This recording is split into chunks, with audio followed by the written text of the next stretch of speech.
It's time for everyone's favorite part of Friday, which is me.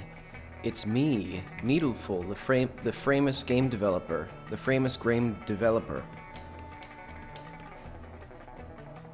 Wasn't there...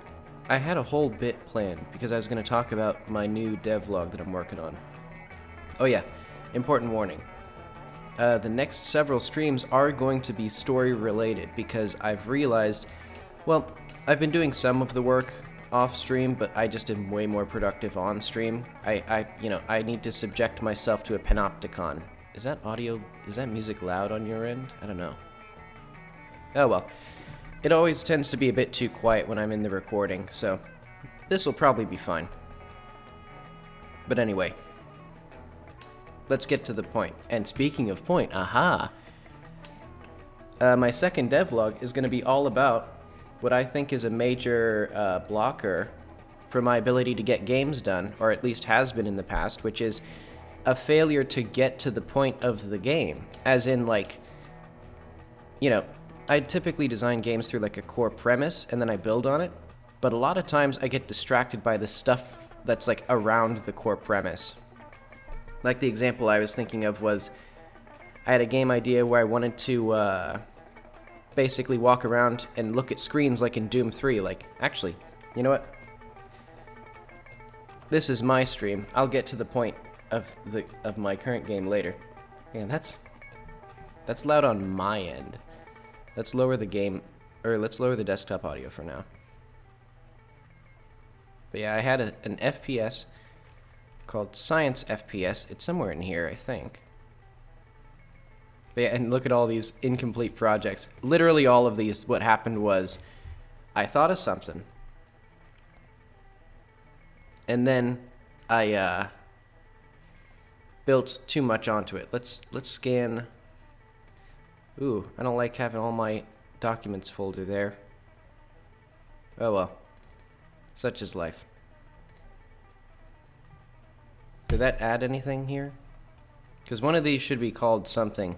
Yeah, there it is. But basically, Doom 3 has buttons that you can press on touch screens, and I thought it was really cool, so I wanted to make like a little thing where you could explore stuff.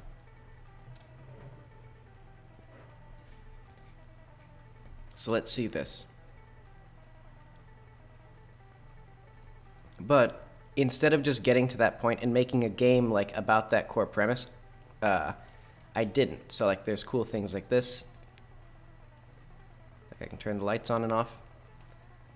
And then I can do like little physics interactions. But instead of like building on this, I then started working on other things.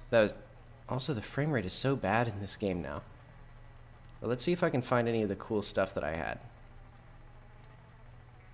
I don't think I can.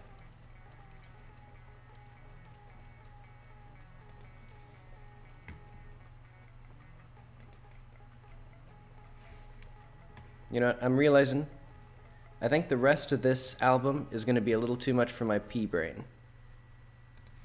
I've talked about it in the past, I can't think with more than like white noise, or with more than like the very like minimum baseline level of music. So let's get like, I have the Fallout soundtrack all queued up. That'll probably be sufficiently quiet for my brain.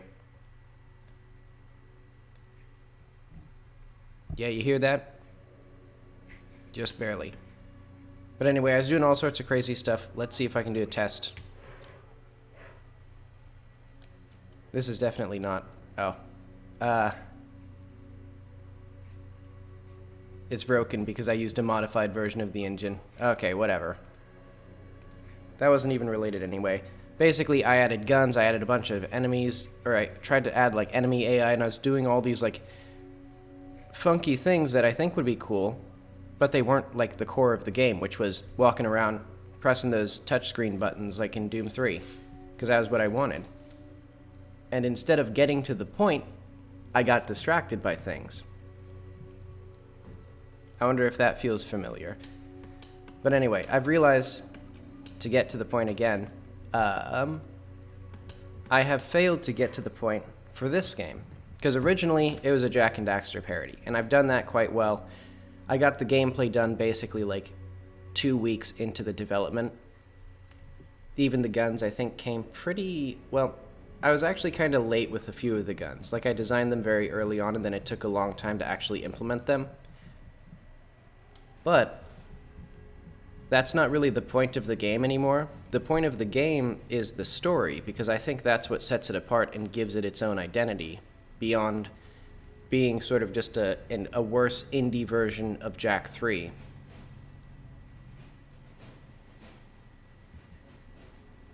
Let's let the game take its leisurely time loading in.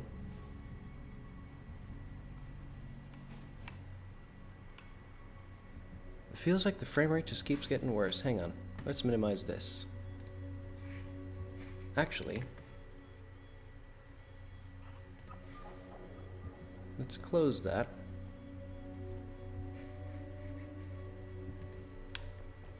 But yeah, the point of this game is the story. Specifically, this thing, the medium. For some reason, I think because the lighting is now different, I have so much muscle memory for how this place used to look. I think this was in shadow before, so it's messing up my brain. But yeah. This is the thing that's supposed to be the centerpiece of the game, and I haven't finished it. Like, I've done so much other crap, and I haven't even like made like the story and the narrative through line for this thing. So anyway, we've run off and we've done that.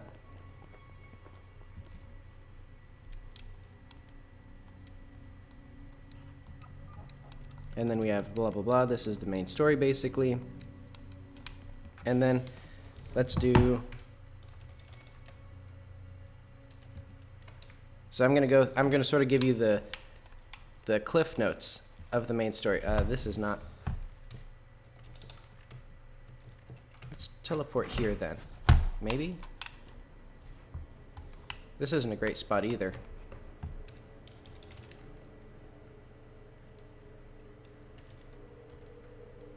I wonder what 63 looks like.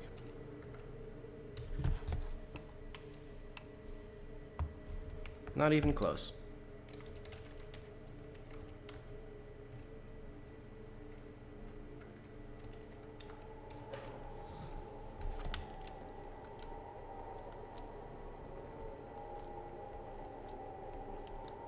Yeah, so, you know, basically, the player walks up here, bunch of plot happens, let's make sure that everything works, so, like, we got this, Mazlik here. This will be a bit confusing for the player, because they might think that it's on the plateau when it's not. But they'll probably get to there by accident anyway. And then, here's the map marker that we got from here in town where we talked to the medium. So Armstrong thinks my mother lived up here. So let's go to where the player would actually have wound up if they walked this way.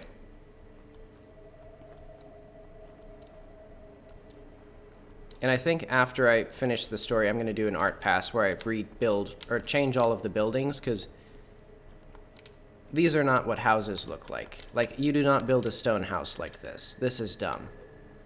And not only is it dumb, more inexcusably, they're kind of boring.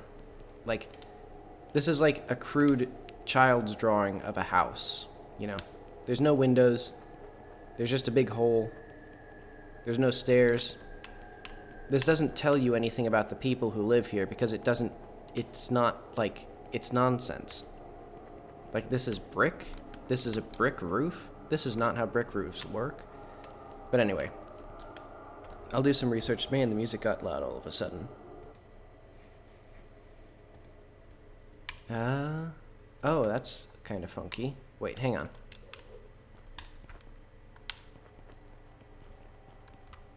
Aha.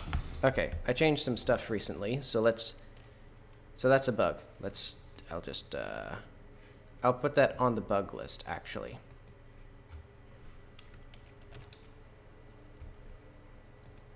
Controller doesn't switch. Let's do, map listens to input when invisible.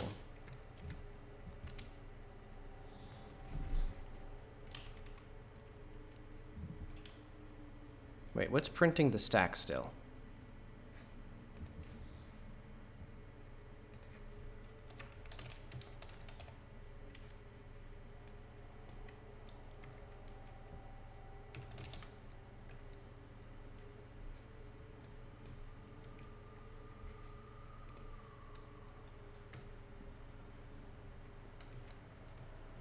Okay, the rest of that should be bugs. So I'm fine if they're printed. Alright, so let's see. So I need to also, let's put this on the to-do. I want to make Orstad's little house more obvious. So he might be the one who gets the first pass at a new building. Finish out the game. Make Stad's shop more prominent. Maybe. Now that I've thought about it, I do kind of like the idea of just stumbling into things that don't seem important, but they are. But maybe like a sign or something that says Orstad. So yeah, blah, blah, blah. Oh yeah, I also need to make sure, hang on, I'm going to put that in here.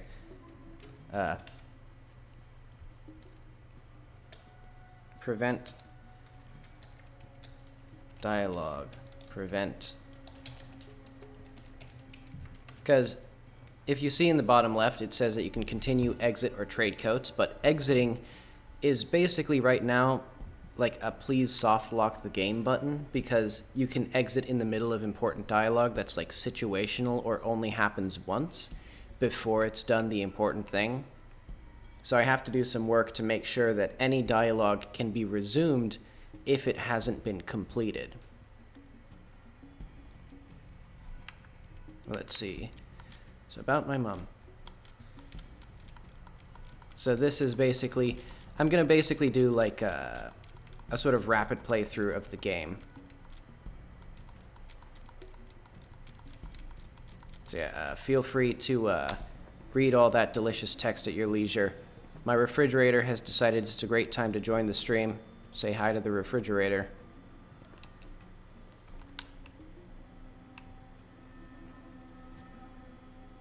Someday I should figure out how the Ethernet ports in my apartment work and move my desk to my bedroom. Well, no, I like having my bedroom be just a space for going to sleep. Like, that's all I do in my bedroom. I go in there, there's a bed, I lie down, I sleep. Because there's sort of the psychological phenomenon of people form habits based on places. Like, I do different things if I'm sitting at my desk versus if I'm sitting on the couch. And not just because of accessibility, but because of the habits your body forms. Like, I also do, like, I look at different things depending on the computer that I'm on. Or I do, you know, feel like in the mood to browse different websites even. So I don't want to contaminate my bedroom with whatever it is. Whatchamacallit. Video games, I guess.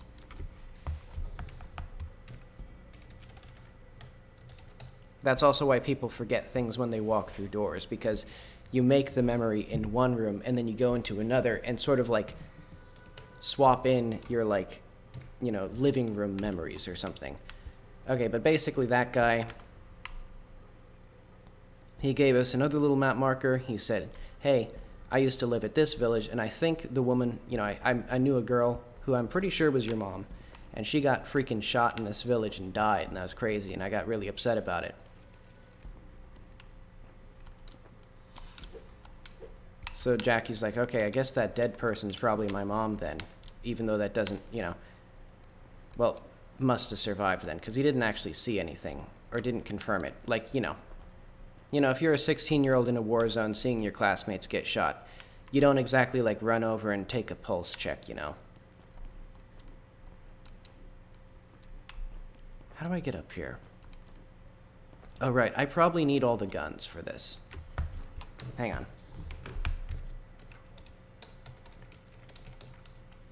This has also been another thing that I think I'll do, like, very early on, next time I start a game, is just, add a bunch of dev tools. You know, like, add a give me all the weapons button.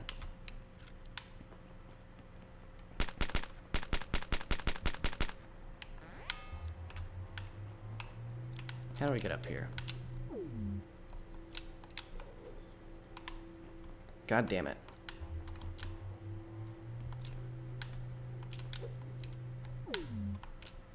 Oh, that's pretty easy.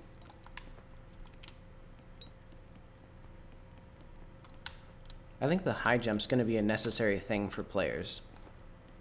Though thankfully, I added that input queuing system, so it's now really easy to do it, because you don't even have to... Well, you only have to vaguely time it correctly.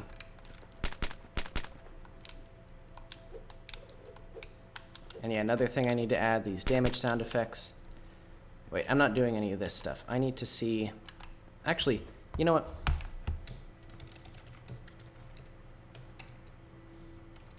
None of that's important right now. Because what I need to see, the point of this, is that I talked to the guy, and he told me things about the character's mother.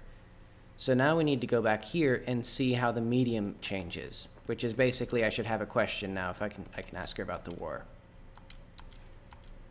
And I need to make it so that I need to fix the environment stuff so it works properly, basically. In summary, I need to make the game work, and I need to make the story good. And yeah, she is supposed to be a hologram still because I don't actually know what my mother looked like, or the character doesn't. So she's just this vague hologram, and then blah, blah, blah. Let's see. So I like... Something that I've had a bit of fun with is basically... You don't really get dialogue choices, usually, because the character is already firmly established. But when you do, I want it to be like these, I don't know, uncomfortably important questions, like the motivation of the character, essentially. Yeah, so Jackie knows all this stuff. She's basically explaining the mechanics of this to the player directly. She's like, hey, you, the player, do you have questions about the plot? I'm explaining that right now. You should get in here. Okay, let's ask about Mum. The game has died. Oh, it's because there's no... It's because I removed all of the replies. Okay. Where is that? So this is Mum main loop. Wait, what? Let's do mum/info/ yeah, InfoWars. You basically ask your mom about InfoWars.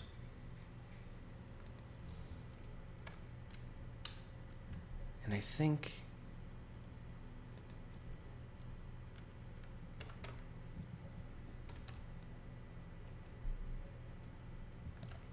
Wait, I should stay focused. So basically, a lot of things here aren't currently implemented. Like this network thing is going to be another thing. Like there's basically a set of conditions and a set of information the player has to learn before the actual end events happen. So the first thing is... Actually, I don't know if this is necessary. They basically just need to know something about their mother. Alright, where did I put that dialogue, though? Because I think Orstad's dialogue is currently under Plateau Shop. And we need to learn about Jackie's mother, which is here.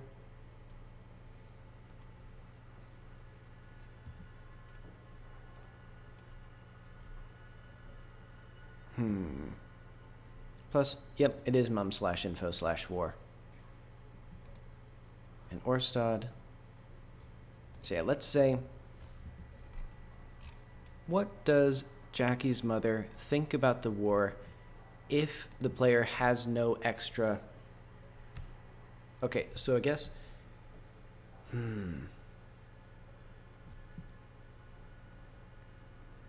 This is complicated, because basically what I'm doing here is, when this question is asked, right now what I'm assuming is the player has only talked to Orstad.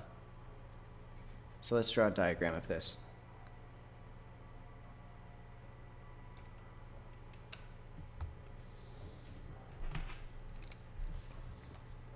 So here's our funny little guy. Here's funny little guy Orstad. He thinks a thing. So he thinks a thing X about a person who we assume is the main character's mother, though I actually don't ever confirm it because Jackie doesn't know her mom's full name. She only knows like part of her name. So there's going to be multiple characters who have that same like partial name. Who could be it? But okay, and here's the main character. Wonderful little Jackie.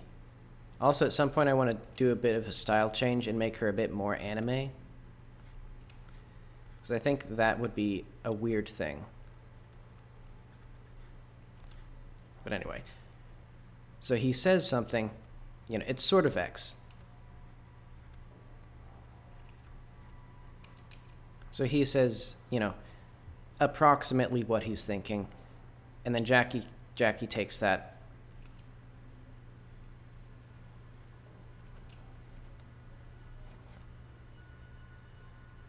And she has now, like,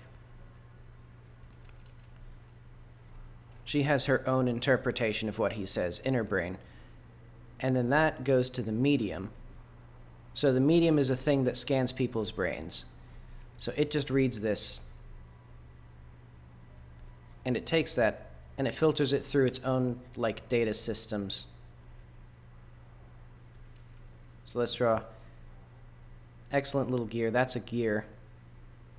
You know, this is art class also. So this is, so you should be taking, are you taking notes about this? Okay, but this all goes to Teltara, Jackie's mom. What does she look like again?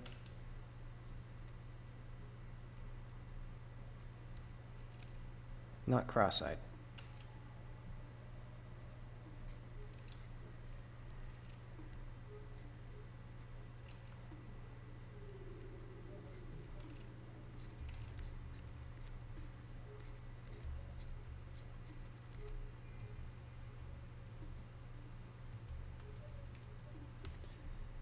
And then she says,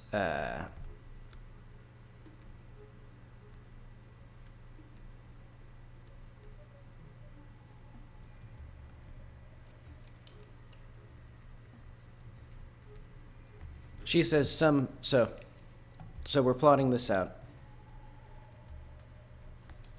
What Jackie's mom says here is the medium's interpretation of Jackie's thoughts about what Orstad said, about his memories, his distant memories of somebody else. So this is like a very strange thing. Plus whatever data the medium understands. So like, I'm sort of basing this on like what GPT does now, which is that it has like sort of, it often gives you these sort of essay style like factual statements without much opinion associated with them. So I think that could be a good baseline for what Jackie's mom sounds like, Teltara. Actually, I might rename her to Tara. You know what? Let's do that now.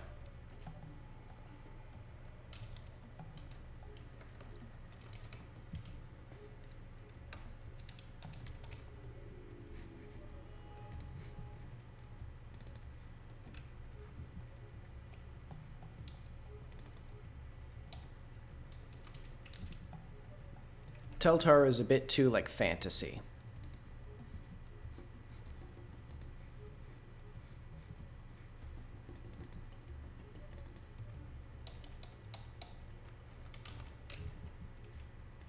Yeah, so Tara Silde is the name that Jackie knows. That's a common name. So I think there's gonna be at least two people who could plausibly be Jackie's mother, who are distinct and have contradictory information. And if you learn about both of them, the medium gets kind of fucked up.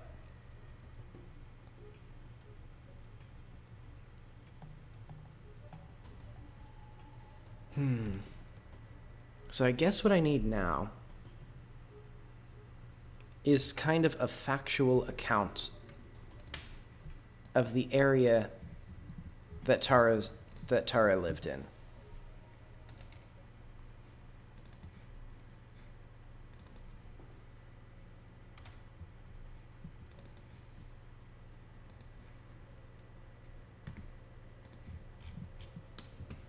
And I need this.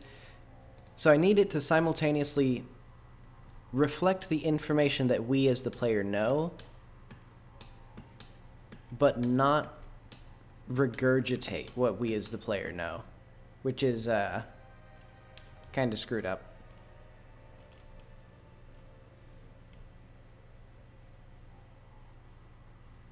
Though really, something that I've been thinking about is it would make a lot more sense if Jackie just made people go to the medium and get their own brains scanned instead of her doing this herself, but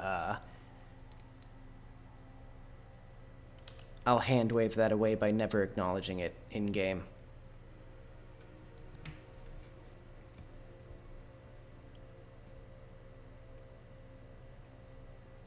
Okay, but basically... Basically, I want one of the loops of the game to be, you do a thing, then if you want, you go back to the medium, and you, like, talk about the thing with your mother.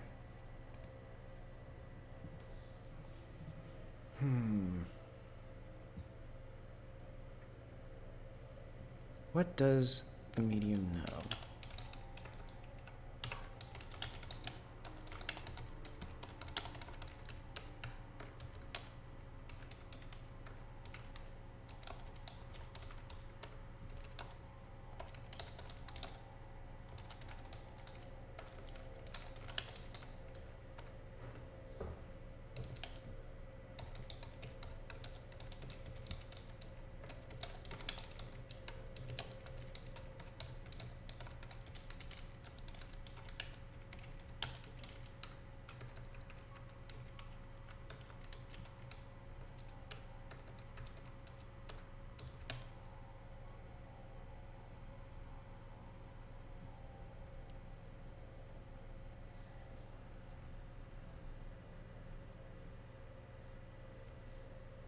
And I think this should be...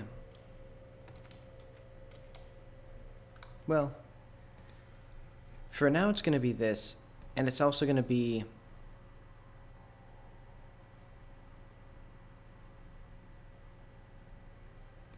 That'll be tricky. I'll figure that out later. Basically, I want it to be...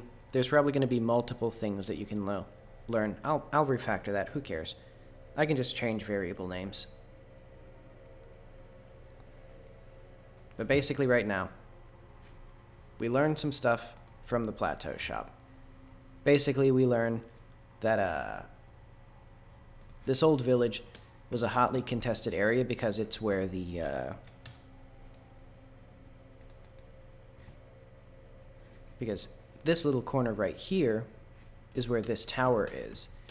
And this is what the Veilers, the invading force, wanted to get to. They were the most interested in this. So this whole plateau was basically a massive warpath because they went probably...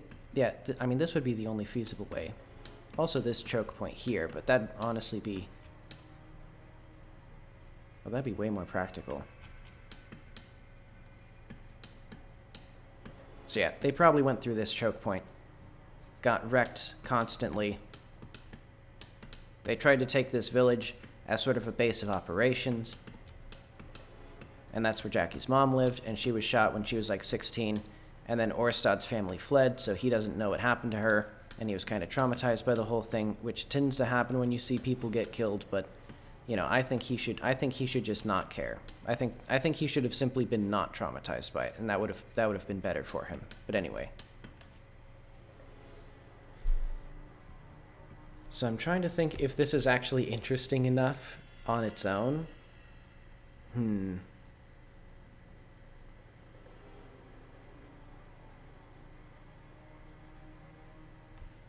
don't know. Maybe I should just start making stuff up.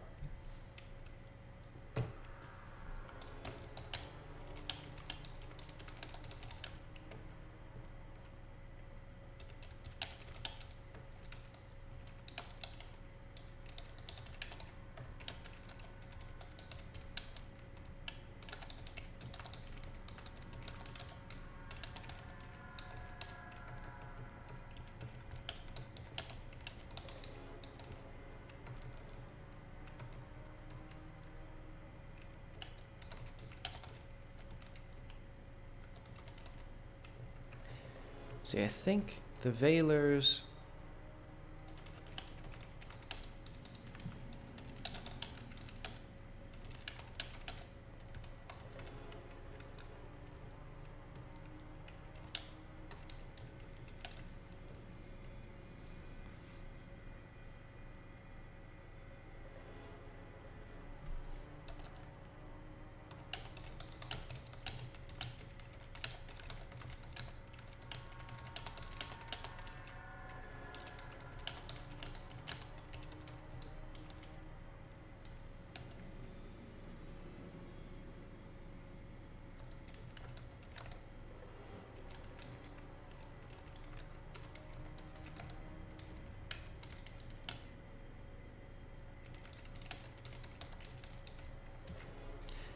So basically, I think her account will initially be similar to how, sort of how the British were in India, which is they had these very isolated colonies and oftentimes didn't go outside, like, well, didn't interact with the native people at all, really, except for, like, in very limited capacities and typically through, like, paper correspondence. So I think that would be initially what happened, and then there is some sort of like a Great Game style land, like proxy war, and so they tried to make a full-scale invasion of the area, and then they just got owned because, you know, how do you fight? Well, because like you can't like build a train track to send supplies up here. You can't just like get a line of horses to to walk supplies up this cliff. So it's not really a military, it's not really like, it's like Afghanistan basically. It's like you can't make, the logistics just don't work. It's difficult. It's expensive. Though actually real photos of Afghanistan look way crazier than this place. Like, this place is still very flat, which is kind of... If I were to do a second pass, I would amp up the verticality a lot more.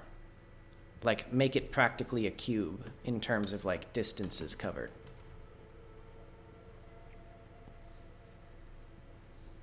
But anyway, that's for another day. Today... I'm going to try to, make the story have a point.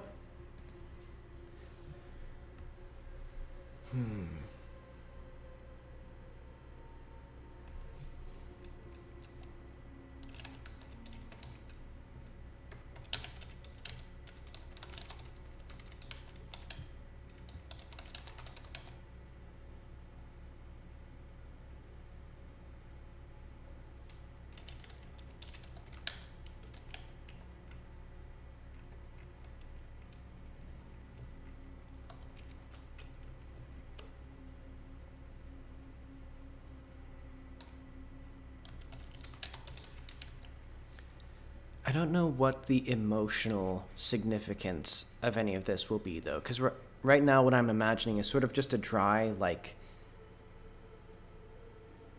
Yeah, just a dry, like, factual account of the war, which you could probably get from just anybody else, so this is just sort of, like, summarizing things the player might already know at this point. But, I don't know, maybe it's a first draft, I'll figure out the emotional content later.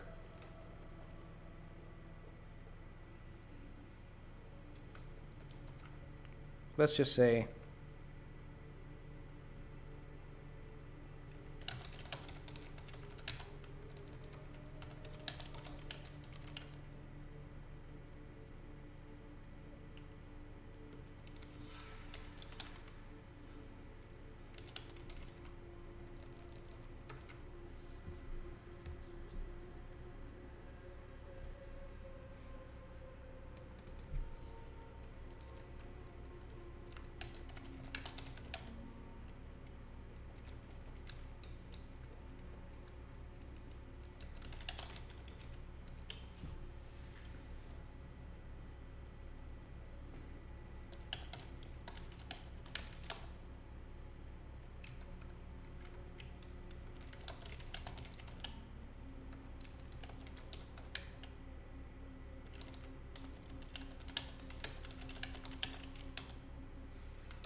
I like the phrase old power. I don't know what exactly that means, but it'd be some sort of equivalent to like Russia in this universe.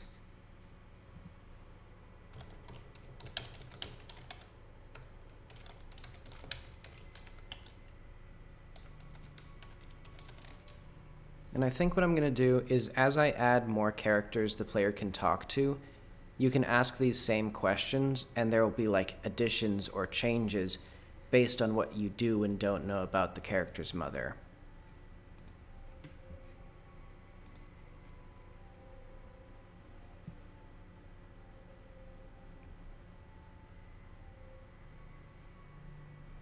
And I don't know, would the medium know anything about Jackie's grandparents? Because I'm still uncertain of like the rules of what it knows, because it knows a lot of things. Like it knows all of the facts about the war, and it knows like all of the geography of the area and stuff like that, but I don't know how, and I don't know how granular it could be. Because I'm thinking, I don't want it to be so granular that it already knows everything about Jackie's mother, because then the video game doesn't work. But I want it to know enough that it actually can add information instead of just summarizing what the player has already learned. Oh well.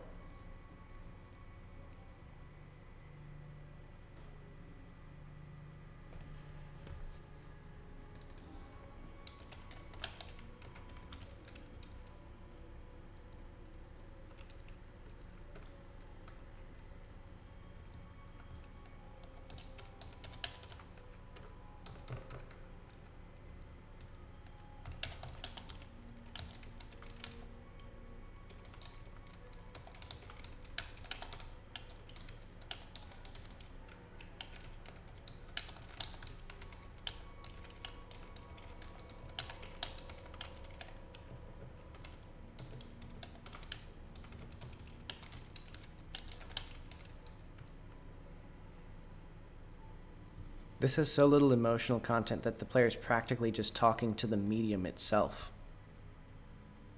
Which I guess is kind of interesting.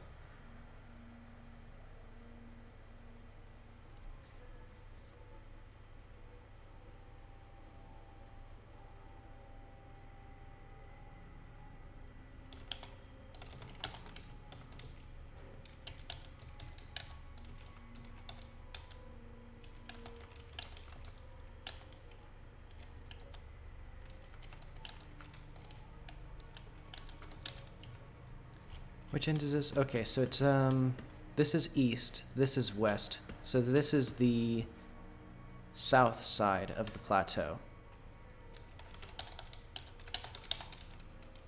Well, no, the player knows what the tree tower is. Like, it's like, all right, kids, where's the tree tower? What's the tree tower? Do you think it's the, like, 4-kilometer tall tower with the 4-kilometer tall tree on it? Or do you think it's something else? Do you think it's actually like this?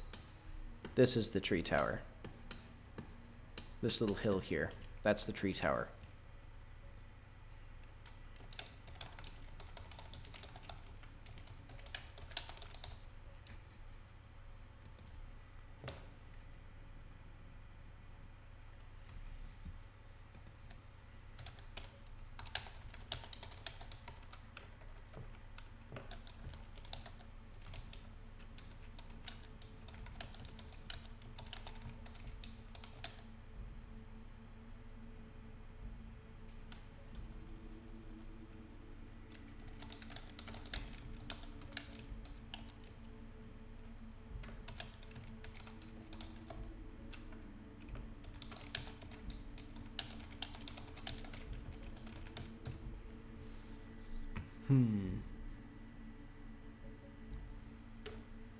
Alright, but where does she fit into this? And what is the...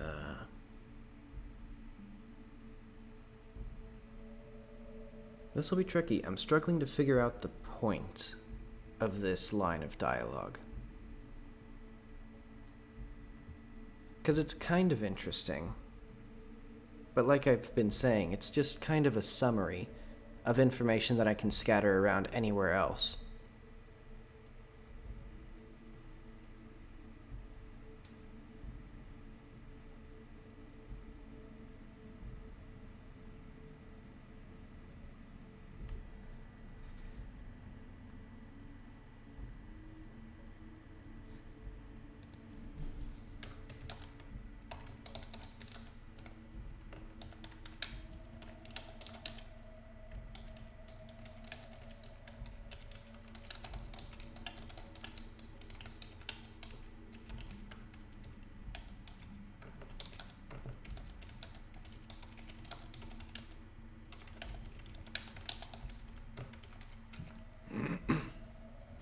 Okay.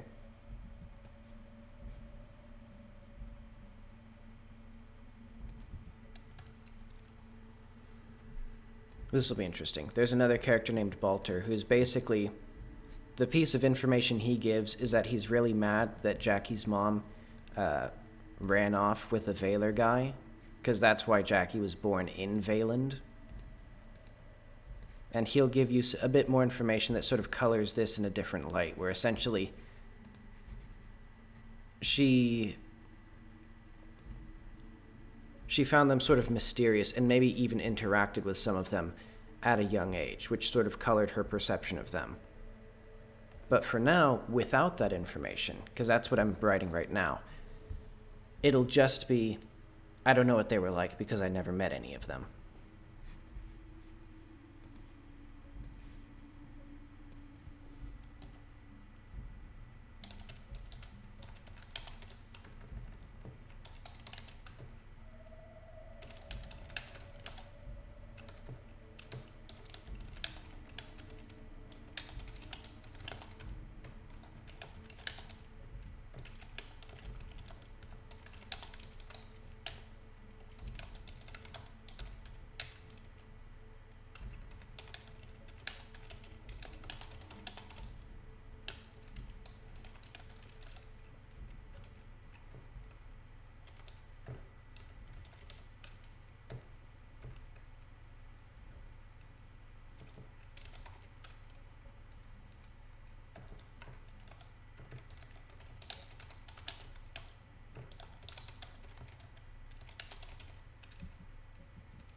Yeah, again, I think...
I guess not for whatever reason. It's a gigantic tower with an even bigger tree attached to it. Like, obviously they're interested in it. It'd be like going to the pyramids and be like, for some reason people are interested in these weird pyramids standing out in the desert. It's like, duh.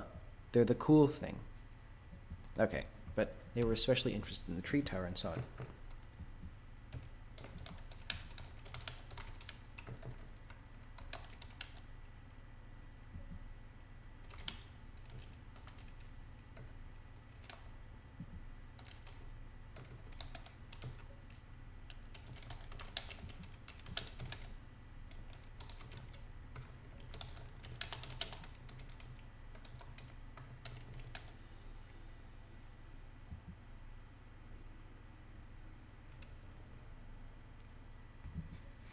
I know.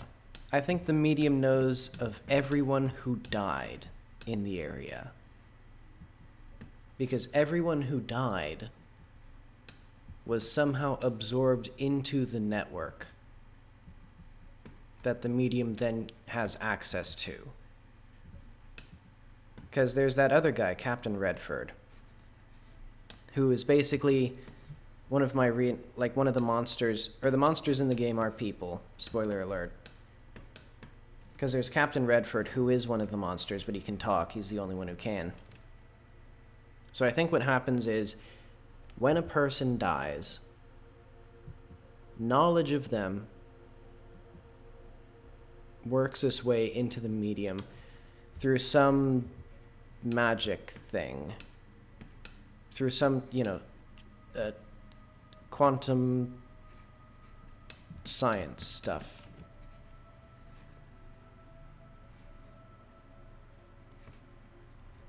And so that would give the medium a whole lot of knowledge about all the dead soldiers, basically. But, conveniently, not about people who didn't die in the region, such as Jackie's mother. Which, well, I actually have no idea where she died, or is still alive, or anything like that. I don't know, maybe Jackie's mom just went to, like, France or something with a hot guy. Like a hotter guy. Canonically, Jackie's dad is a pretty good-looking guy, too. Yeah, he is. I've been thinking about that. Well, actually, I just thought about it now and decided it was after I already said it. Okay. So they are especially interested in the tree tower, and the plateau bore the brunt of the fighting in the province.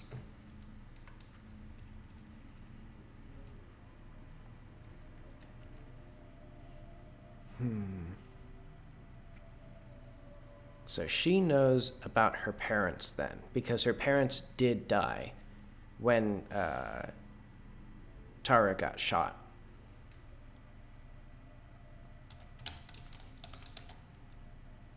That's good.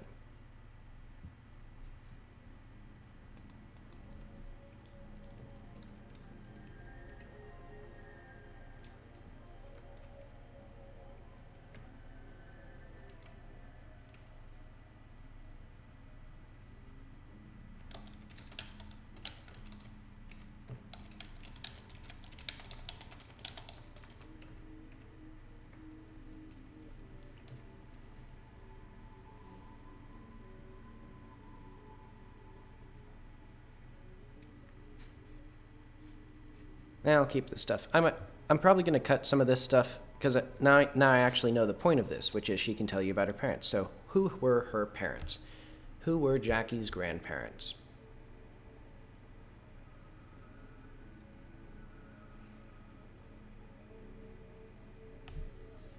I don't know, maybe they, like, managed the water?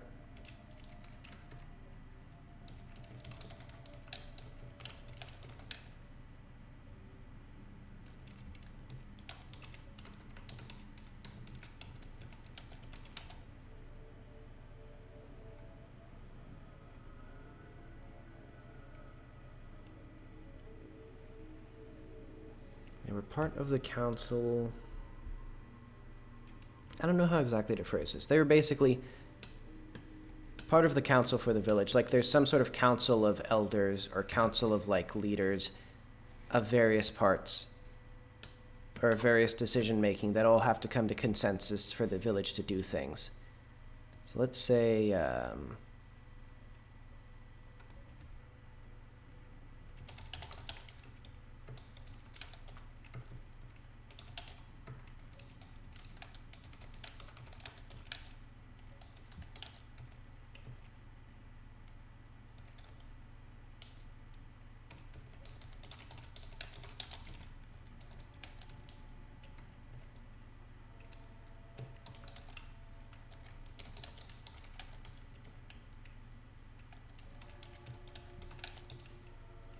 well, no, that doesn't make sense. There was already fighting at this point.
What am I trying to say here? I need to figure out an actual chronology of events. Okay, let's say, so let's do a year 1.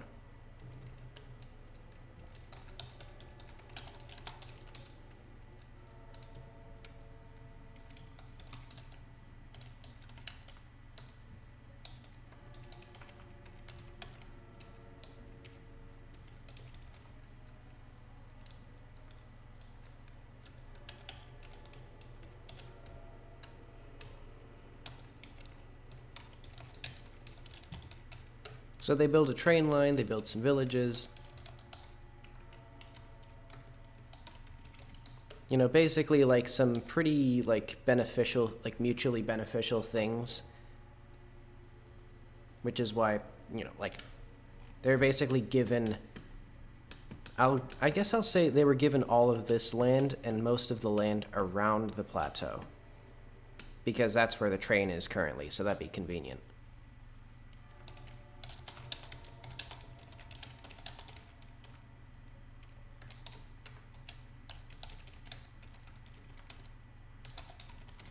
This timeline is actually a lot slower than it would be, because this would be like 15 years of work already. So let's say that's what it is. They were settling legally before I was born. And that also makes the chronology of that more reasonable, like, yeah, because then it's not like, oh, they just jumped in, and then like 2 years later they're going to war and stuff. No, yeah, so they had that, and they had trade routes. Let's say independent instead of isolated.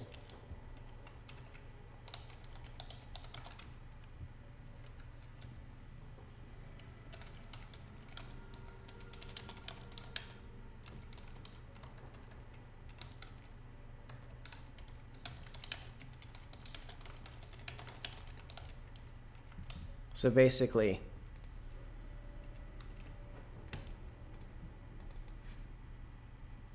this was the crux.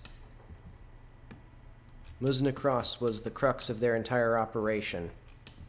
So yeah, basically, I'll eventually have to add like a lot of city, I think, around this. Or at least like a pretty well-developed colonial, like, native hybrid village. What is this?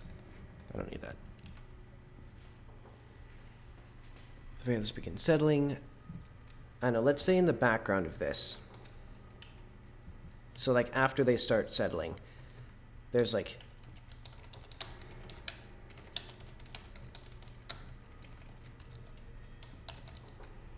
whatever the old power is, it's some sort of Russia equivalent. Probably not actually Russian language speaking, because that'd be a bit too, I think, on the nose with this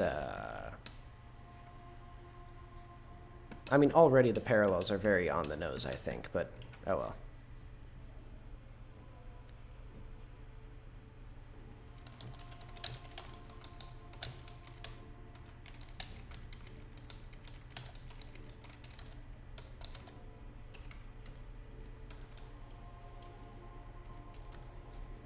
Actually, so Bralna is this specific province. It's the actual like square of land that we're occupying. But the actual country of Yakaz is much larger than just this province. This is just the one that happens to have all the cool stuff for the video game to happen in. And is also one of the least densely populated areas for convenience to me.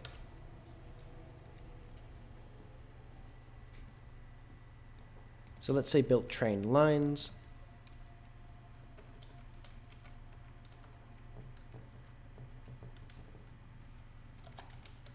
So the train line going through Bralna is just one of many.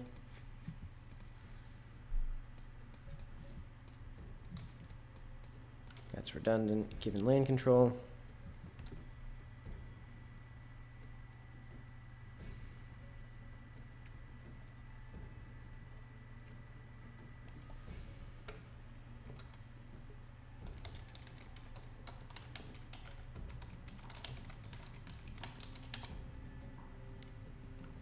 Exploiting resources and people.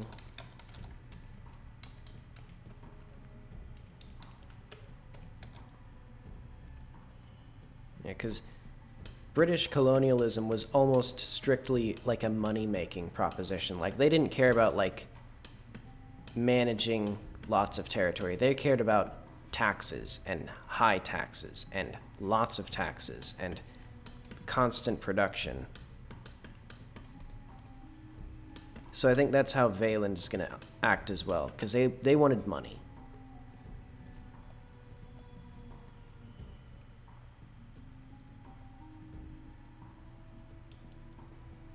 So let's say at like 12, so 12 years into their, like, whatever it is, let's say there's some sort of coup.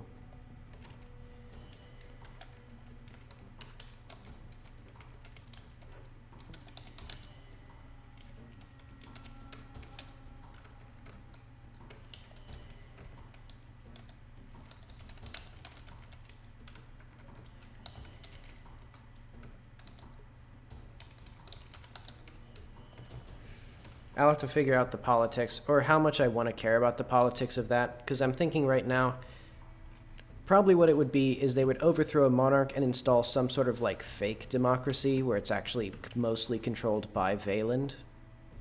Like, so there's some sort of, like there's, like, empty suit politicians who are just, like, controlled from the capital of Valand. Let's just say that's what it is right now.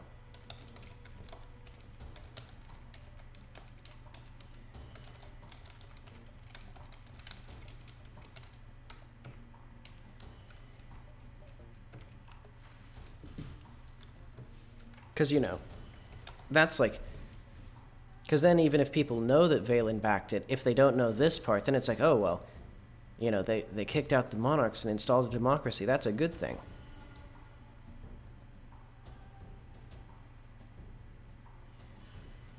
And then let's say...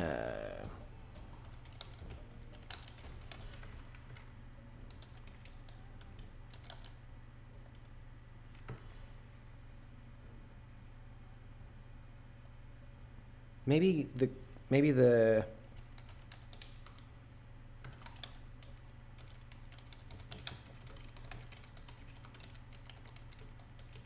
so maybe the democratic government starts resisting Valand, and then, like, immediately afterwards, Valand invades.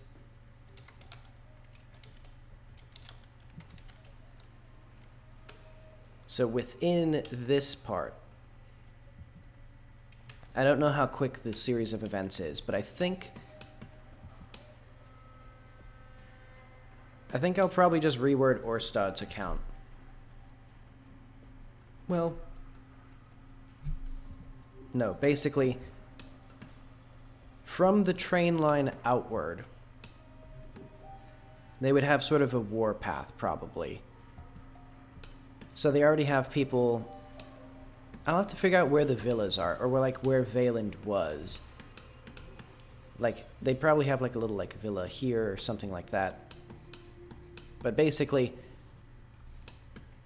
there would already be at least several months of fighting to get to this point, or at least several weeks of fighting, I guess. Because this village is quite isolated, besides the big cool tower. And it's, you know, because it's not exactly accessible from the other directions. So yeah, there's some fighting. They already knew something bad was going to happen. Instead of surrendering immediately, that's what it'll be.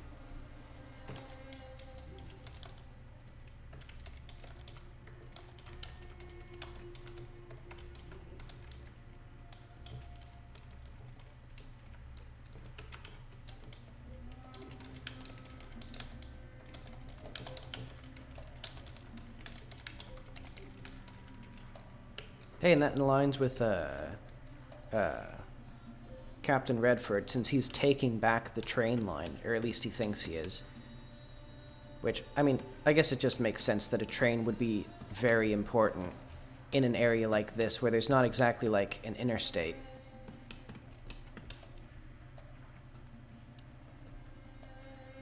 Valen wants the tree tower. Several weeks of fighting across the plateau. Sent... I guess they would send some sort of, like... I don't know what it would be called. Some sort of negotiating force.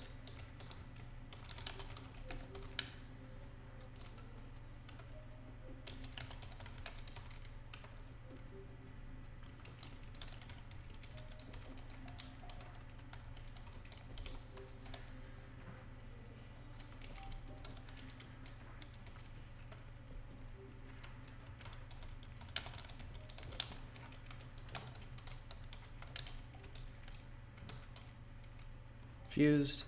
So basically, Tara's parents had a target on their back because the council of leaders, or whatever they would be called, that was in charge of the village's major decision-making, refused a surrender because there'd probably be some terrible strings attached with surrendering here.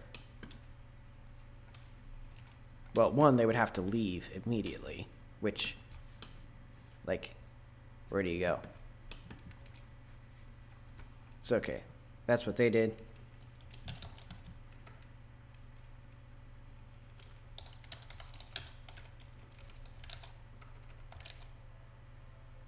Takes over village.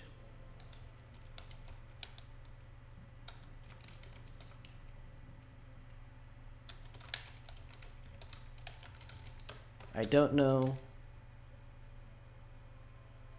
what the significance... I still don't know what the emotional content of this is going to be. Like, why does Jackie's mom have to tell us this? Or what does Jackie's mom need to tell us for this to matter?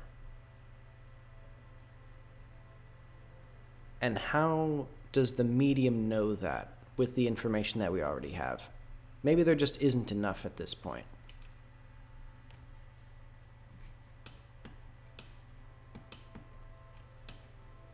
I don't know. I'm still divided on how I want the medium to actually function still. Like I said that I was going to scan people's, like, dead people's memories, but I've now realized that would just give it everything. Like, because everyone, basically everyone who Tara knew, is dead. And they died here. So, like, it would know basically everything. If once it connected the dot, it'd be like, oh, Tara's parents were these people. So therefore, you know, like downloading parents' memories of their child, that gives you quite a lot of information. So yeah, I guess that's out. That doesn't make sense for the story. But okay, Valen takes over village councils to demoralize people.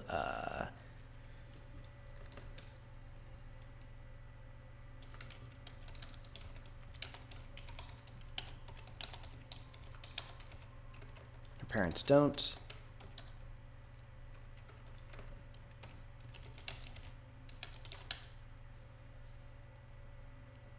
What does the medium know about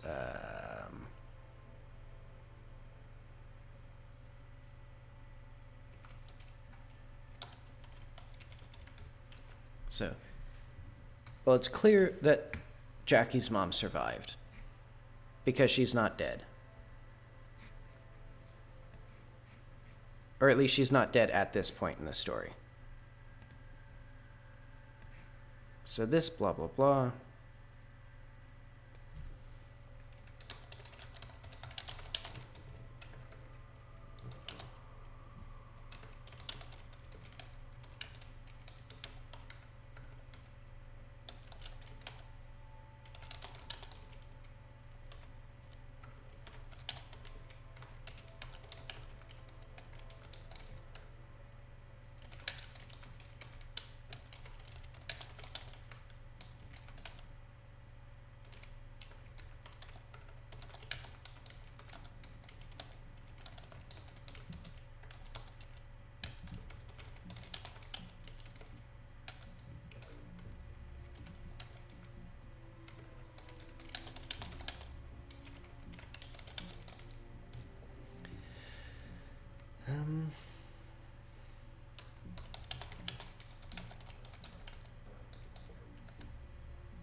to try and, I guess, negotiate a surrender.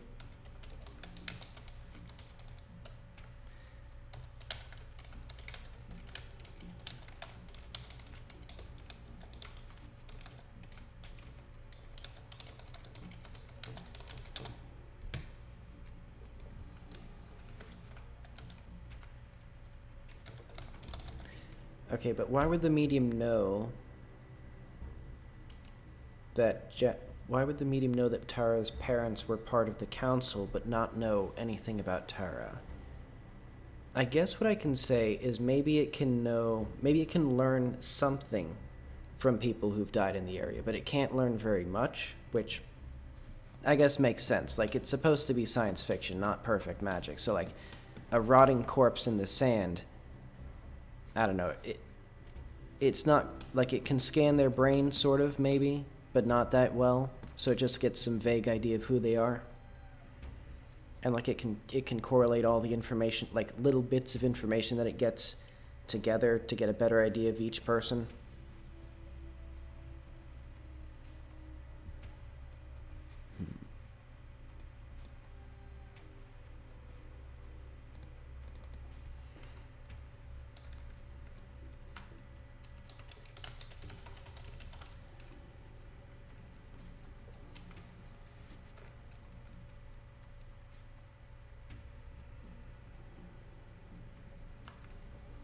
Actually, I do need this.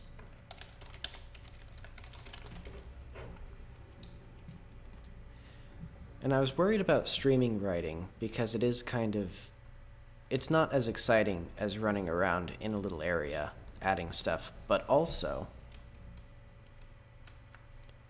I don't actually care if the streams are that watchable since I'm not making them very watchable anyway. Like, I'll stare at, like, code in complete silence for 5 minutes at a time.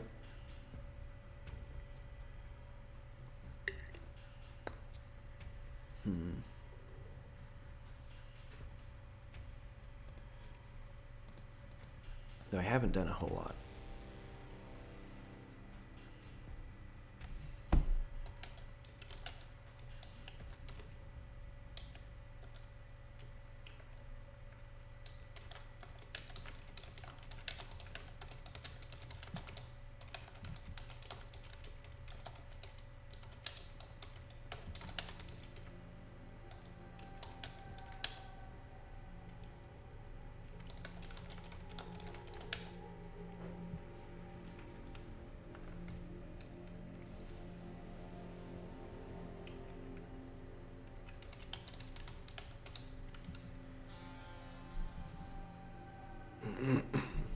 I guess it'd just be in the days before we were attacked. Like, it's not... Like, honestly, they probably stormed up this place pretty quickly. Like, I can imagine that'd be, like, a day and a half of fighting. Yeah, let's say that.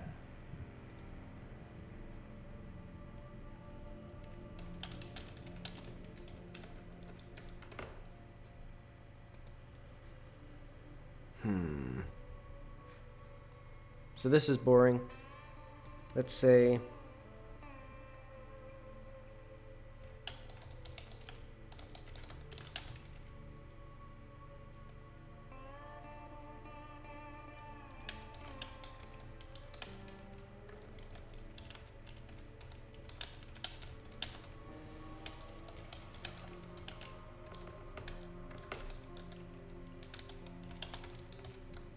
And as I mentioned before, once you talk to Balter,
Okay, now we're getting somewhere. This is a bit more like...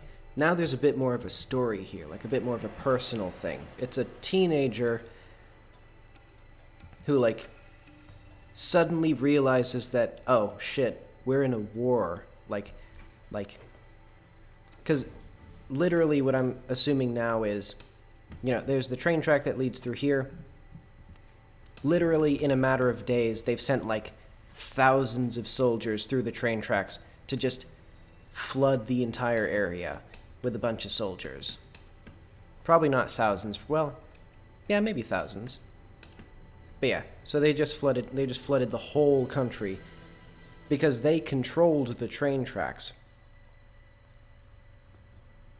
Is what I'm saying. Or is what I have now decided that that's how this works. And that's why they were allowed to stay peacefully, because, you know, if I built train tracks in your yard, you'd probably let me stay too.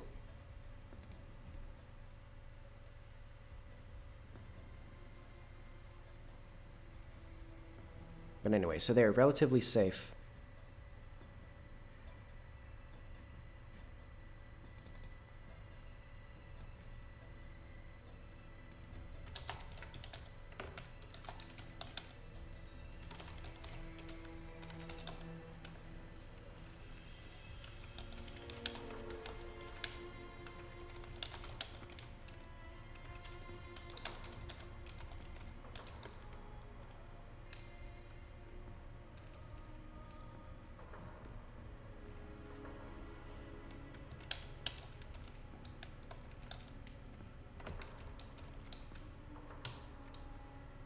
You know, I'm actually now reconsidering. I've been saying multiple times that they put, like, special significance on the tree tower, but I'm wondering if maybe that was later in the war, because I still don't know exactly what the tree tower is. Like, I just made it because I thought it would be cool. And also, I still need to, like, make it not suck, because all it has is these lame little bits of garbage sticking out of the tree, which don't even make sense. You know what? This isn't... I'm going to delete them right now. And I'm going to delete the race. And I'm going to delete the enemies.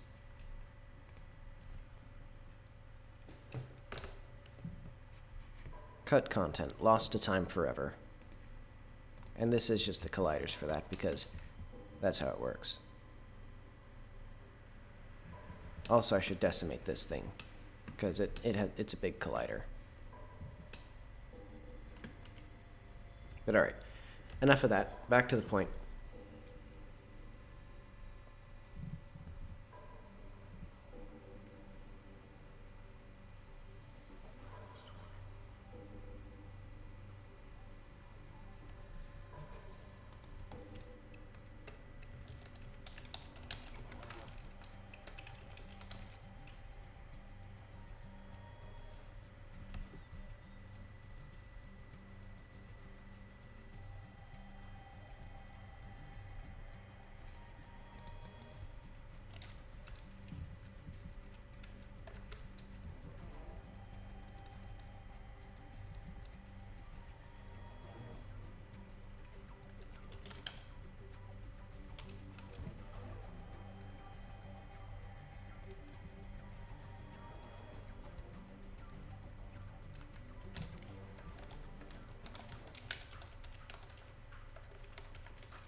I'll figure out another way of working that in.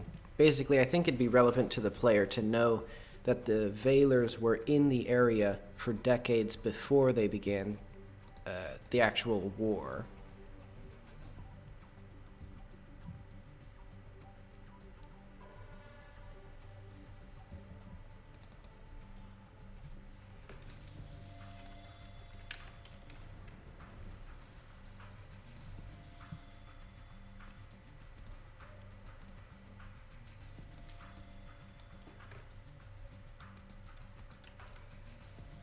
And I'll try to make this.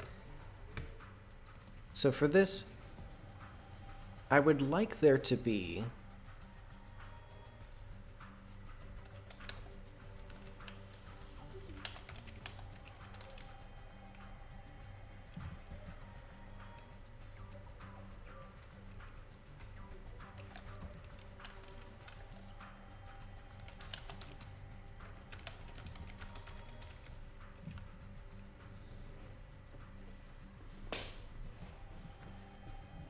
I want there to be sort of the sense that she was afraid of them, but I don't want it to just be like, I thought they were scary. Ooh.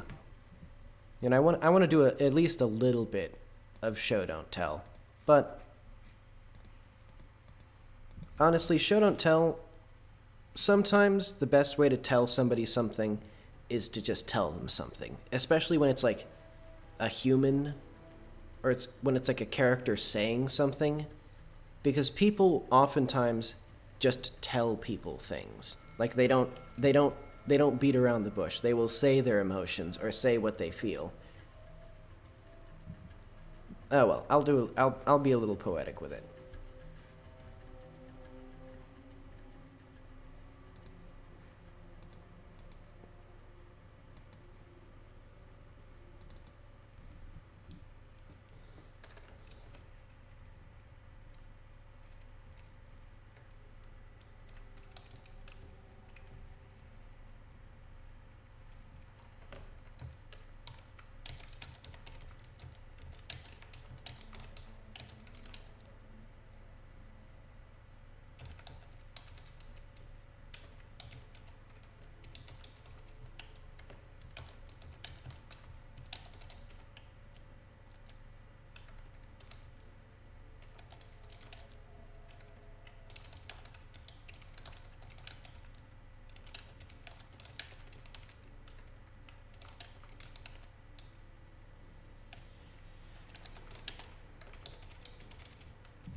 Hmm.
Okay, so this is interesting because there's actually a few different ways down the plateau. So basically, the reason they can't leave the plateau, because I'm thinking about this now, this is the path up the plateau, up and down. And the train line runs basically right here. So like if they're like, okay, we gotta evacuate here, their best, like, the only path that they have is to just go down this way, which is guaranteed get stomped by the Veilers. Theoretically, like this is not an option. I was looking at this now. Unless you can just climb, like, whatever this is, like a 300-foot sheer, like, slight overhang cliff. Like, not even just a sheer cliff, an overhang down to this, and then you could maybe slide down this part. Even though the train tracks are also right here, and the soldiers are just, like, the trains are just stopping on the tracks wherever, and the soldiers are hopping out, or whatever they're doing. They're probably setting up bases or whatever. And then the other way down is just, like, here. This would be the most practical way down. And this is, like,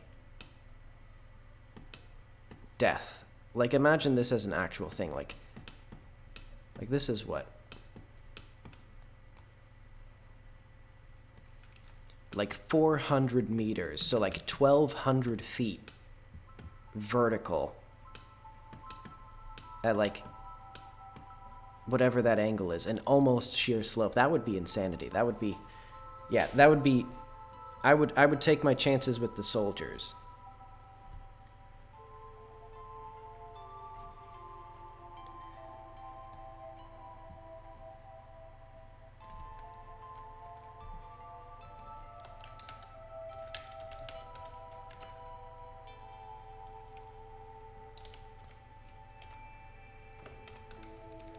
The only ways down the plateau were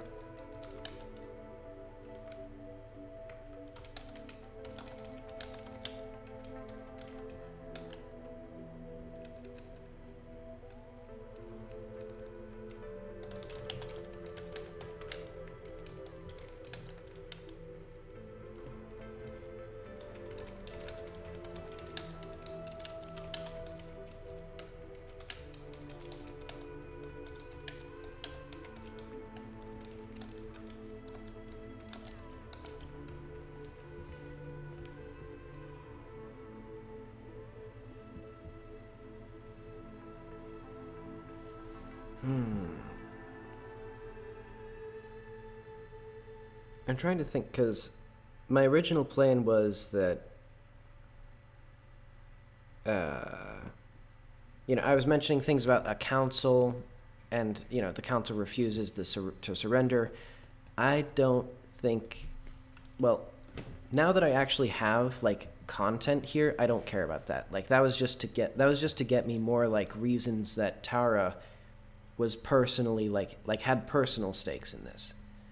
But now that I have the personal stakes, which is war is scary, and, you know, and the sense that you are going to die in a matter of weeks is like a scary thing. I think that adds enough context without that council thing. Because plus, honestly, I think if the Veilers offered a surrendering negotiation, it would be crazy to not take it. Like, hey, we got this place surrounded with 1,000 soldiers, and they're gonna kill you if you don't surrender.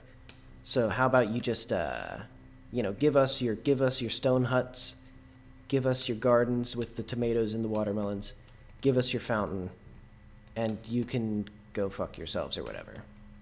I think they would take that deal. So no, the Veilers just don't offer surrender. They don't care. Surrender is expensive. Killing people is cheap.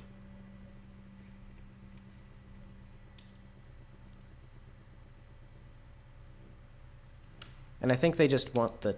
I don't know why... Yeah, I guess I still don't know why they want the tower. I'll have to make up something later.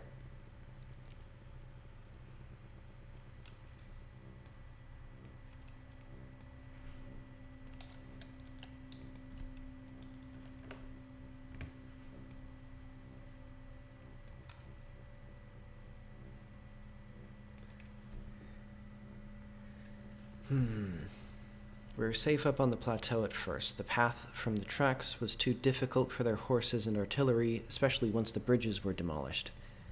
But that left us trapped up.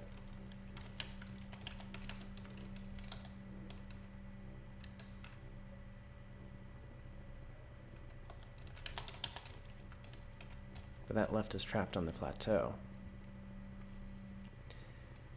For several weeks, we just lived life like normal. The only ways down the plateau were either blocked or somehow... The plateau only has...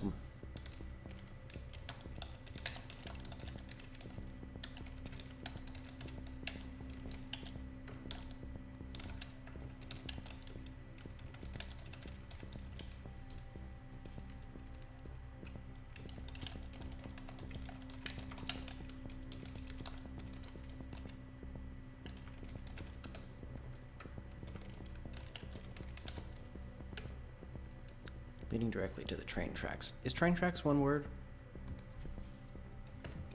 No.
I guess there would be news coming from the battle. Like, they would be sending people down.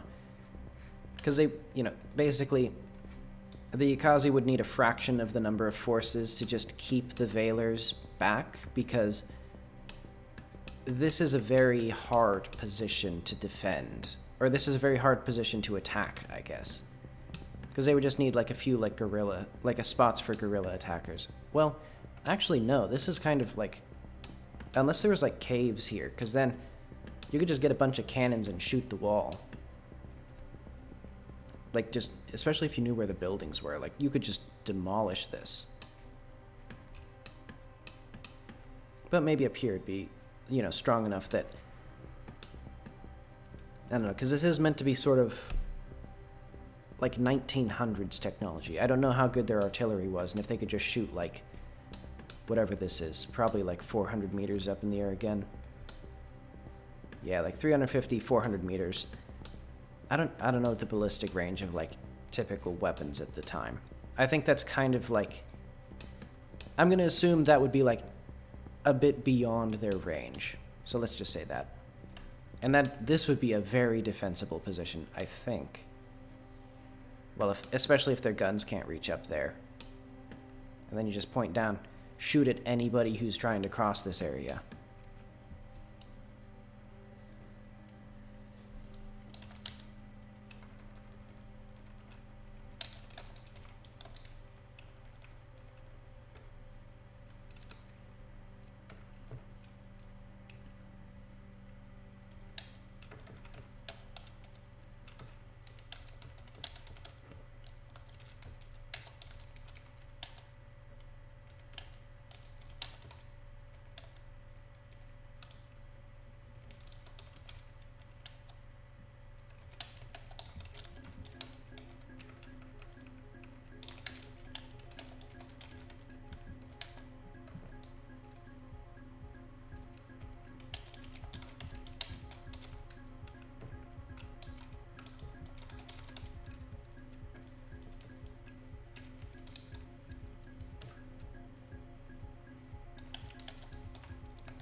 So I think that bit about the plateau having only one safe route would be better later on. So I guess...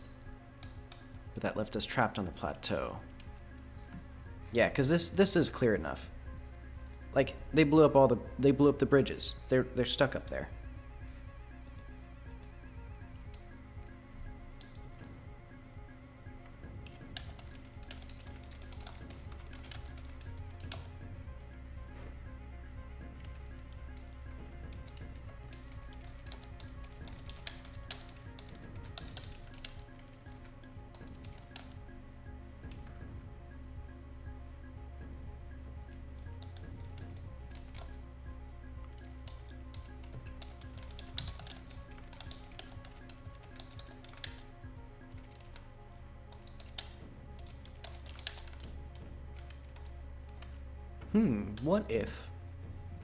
What if all of this used to be, like, level up here, but then the Veilers brought in, like, more powerful artillery and just obliterated this whole section of terrain? That'd be cool. I think that's what they did.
Not a soilder.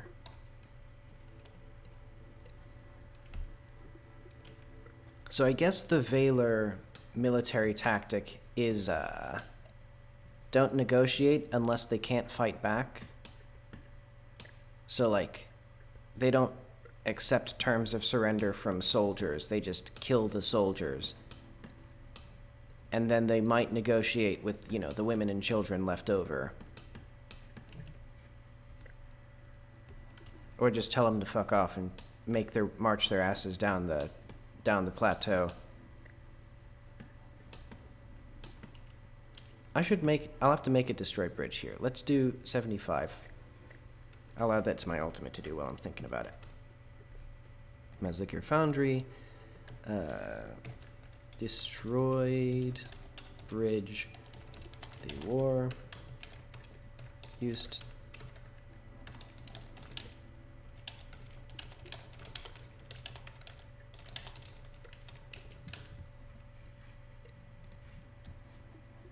Okay, and basically all of this is the medium just kind of making stuff up. Like, none of this is actually, like, based on Jackie's mom's, like, true experiences. This is all just stuff the AI has deemed plausible enough to share. And eventually I'll have to, like...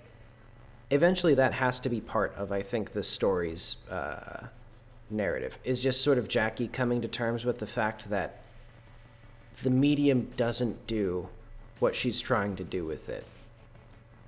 That's why it hasn't been used in so long, because the people the people who've used the medium regularly deemed it sort of not useful. And that's why that's why Jackie has to get it up and running, even though they could have gotten it up and running at any point in like the past however long it hadn't been working. And it's also why most of the characters will say, like, do you really want to use it? Like, is that really like a useful thing for you? And so Jackie just kind of advocates for herself, and hopefully the player sides with her, because otherwise the video game doesn't happen. But anyway, so how does this story conclude? I guess it'll be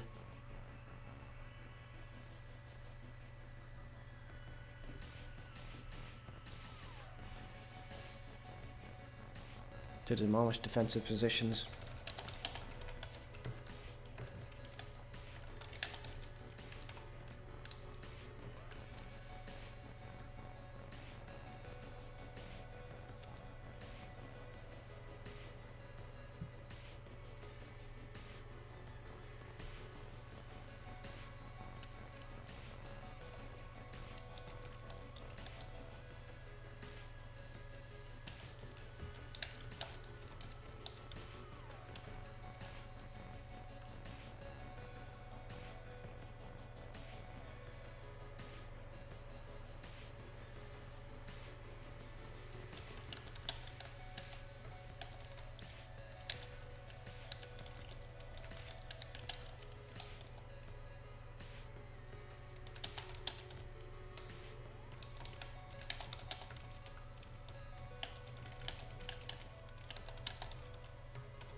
I'm going to lower the volume a little bit more on my end.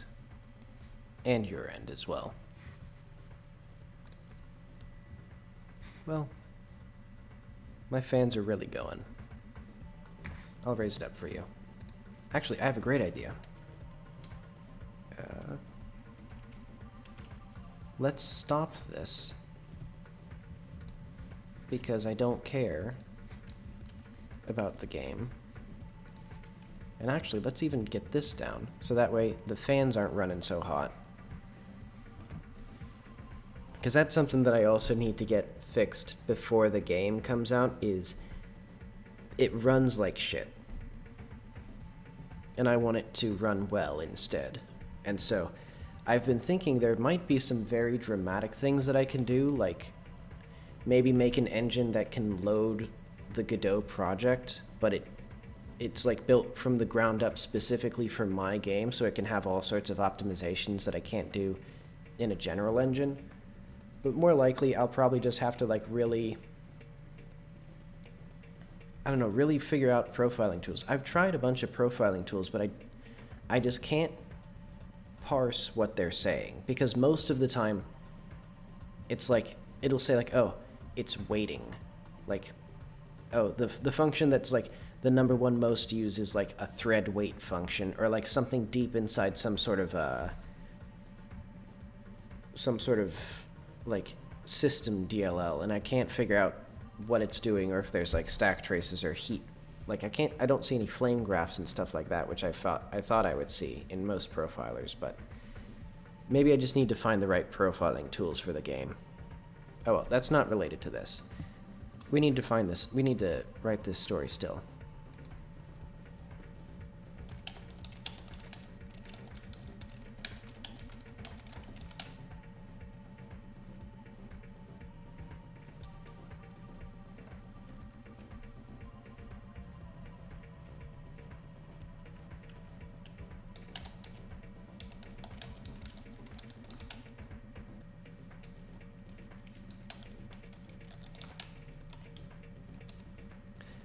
I still need to figure out what I'm going to call that place, because there's the gulch. Wait, no. This is too specific. The AI would not say something. Well,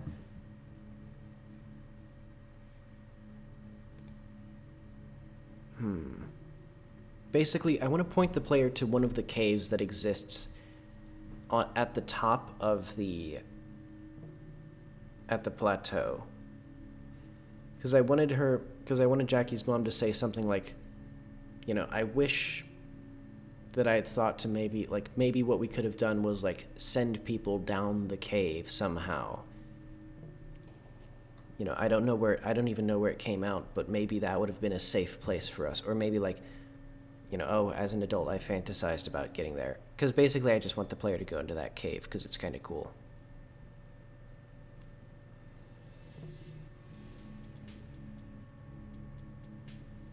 But I'm thinking, why would the medium tell the player that?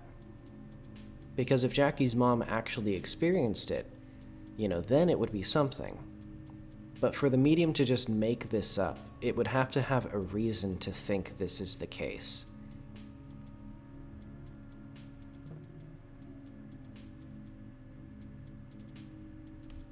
I'll just write that as a to-do.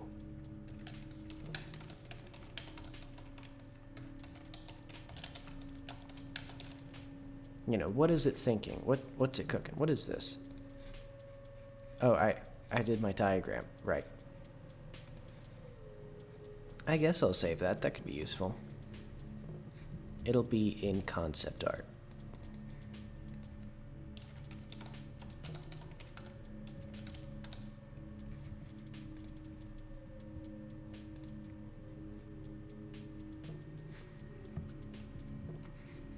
I'm also going to see what the hell's taking up so much of my GPU. I guess it's just OBS, just demolishing my performance. Oh well.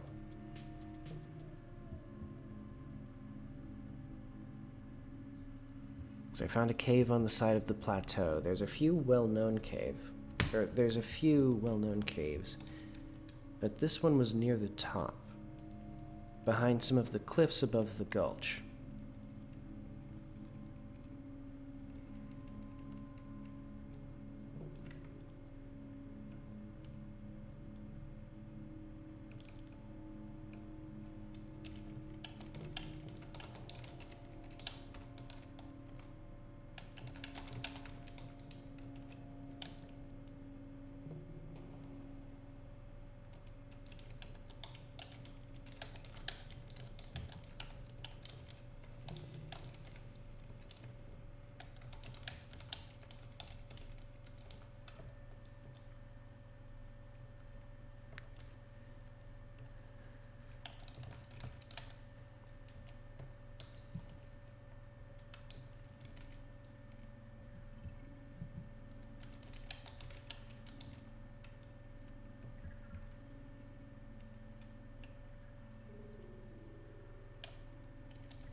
See, I'm trying to figure out, because now basically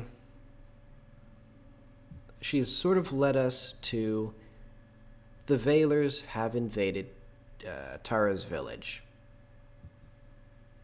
And now we have to figure out why Tara, or what Tara's thoughts are on her survival, because I don't think the medium knows how she survived.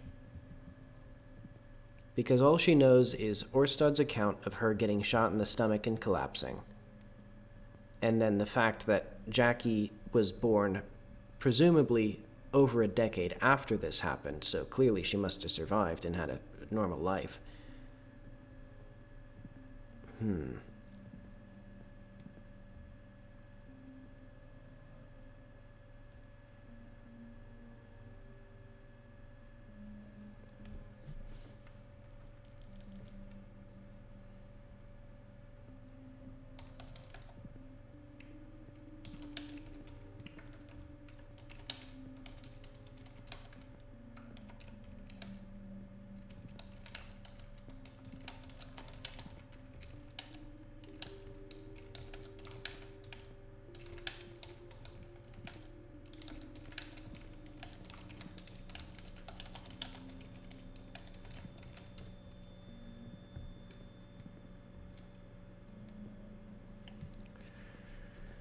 Let's say all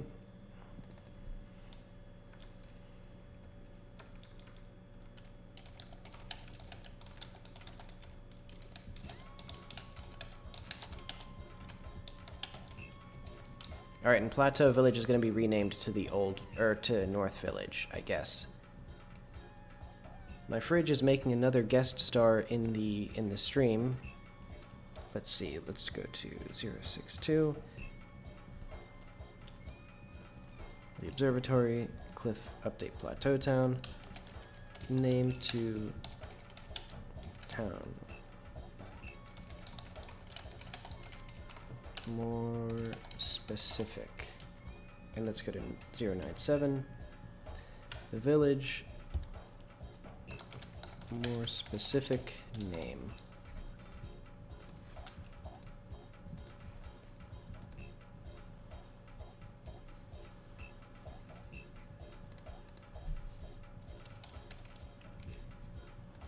I assume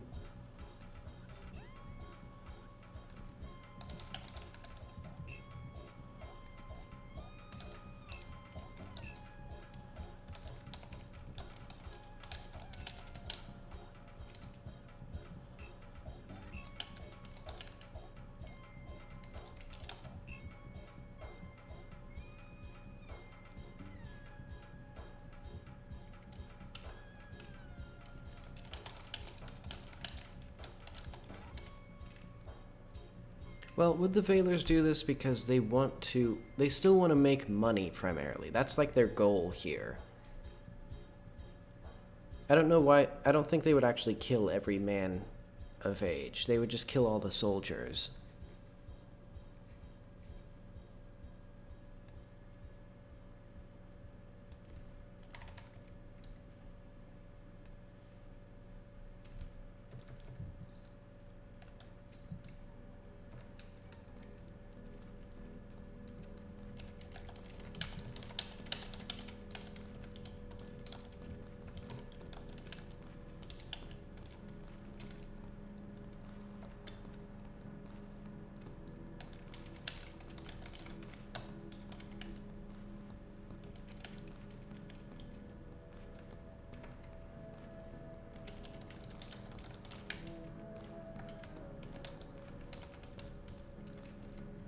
Well, what would happen to them?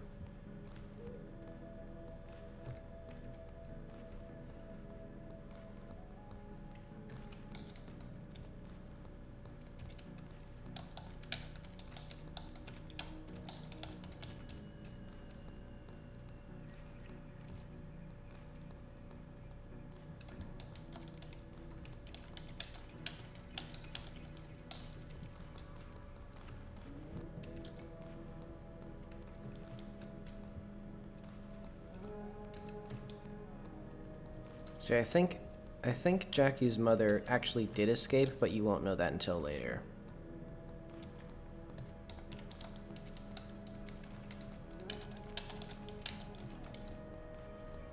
And let's just say for now, this is all we need. So mum/disgust /war. Okay, well this is not a whole lot for 2 hours of writing. Alright.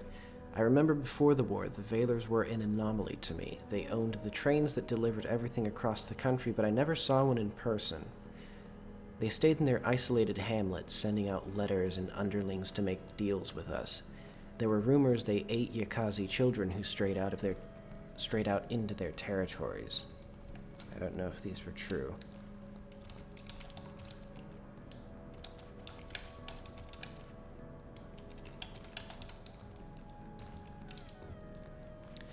The war was like a flood. I had no idea what the politics leading up to the invasion were like. It was just, one day they were ghosts. The next, their soldiers were coming off the trains by the thousands. I'll just say trains by the thousands. We were safe up on the plateau at first. The path up from the tracks was too difficult for their horses and artillery, especially once the bridges were demolished, but that left us trapped on the plateau. I'll just say, yeah, so that just left us trapped, maybe like above the bloodshed.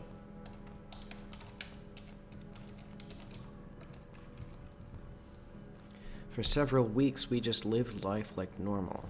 I can't describe the emotions I was feeling at the time, a sort of numb terror. It felt surreal. I was still studying at school, and we would receive news about the war. 100 Valers killed on their way up the plateau, 12 Yakazi dead. Another village along their path razed, but beaten back for now. The news started getting worse. The Valers brought in stronger cannons to demolish defensive positions from the base of the plateau. They fought their way up to the north village and turned it into their own base of operations. They did not offer terms for surrender until they had already killed every soldier. Let's see, I don't think that's what they would do.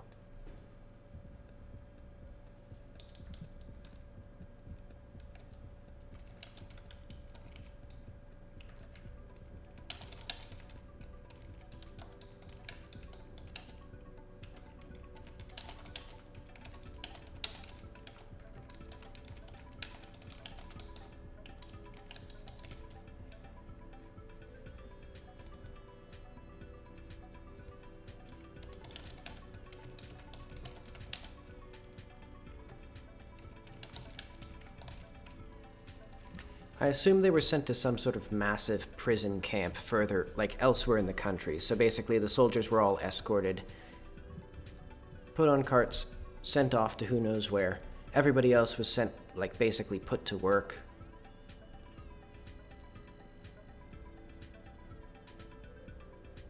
Well,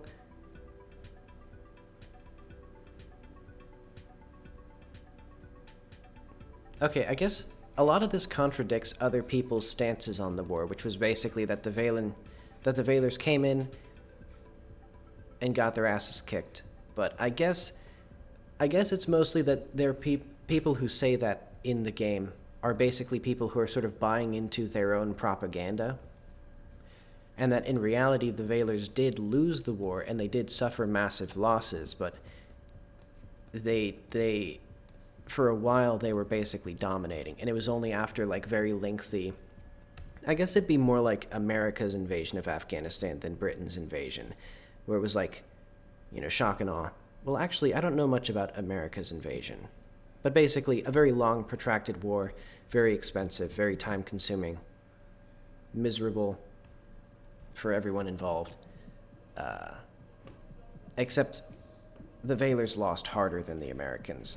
More casualties, at least, but probably less money spent. But okay, where was I? I don't know where they were sent, right? When I was a child, I found a cave on the side of the plateau. There's a few well-known caves, but this one was near the very highest point on the plateau, just below the edge of a small village. I remember thinking, days before...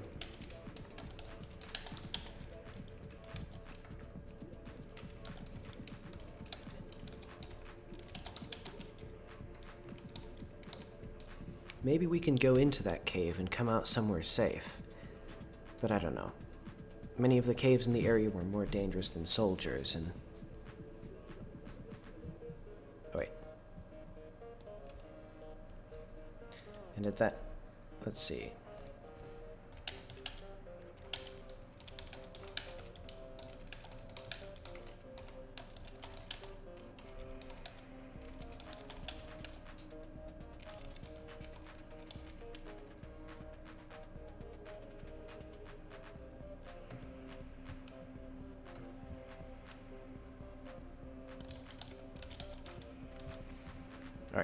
Let's see if that makes sense. I remember thinking, maybe we can go into that cave and come out somewhere safe. Maybe we can... Let's see, maybe we can...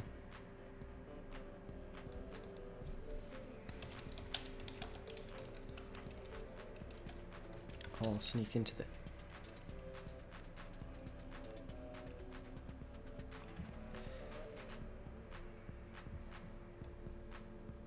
The caves in the area are more dangerous than soldiers.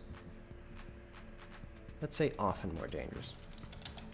Are often more dangerous than soldiers, and I assume the soldiers were already in the gulch.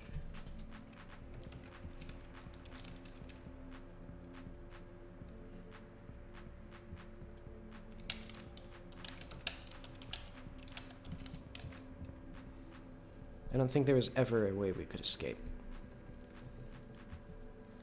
The Valers made short work of the few soldiers still in the village. The rest of us were made subject to Valen's new provincial government. I assume those who escaped had made their way down the cliffs somehow.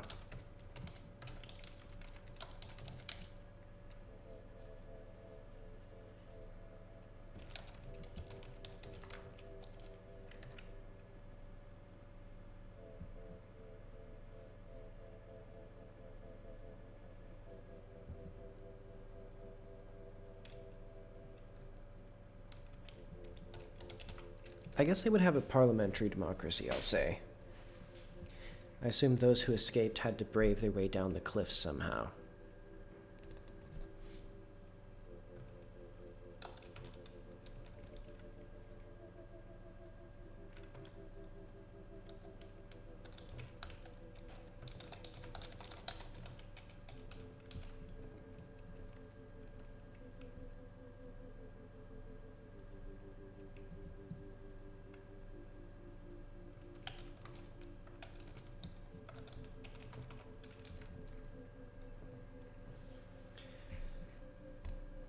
I assume Jackie would want to ask questions of this.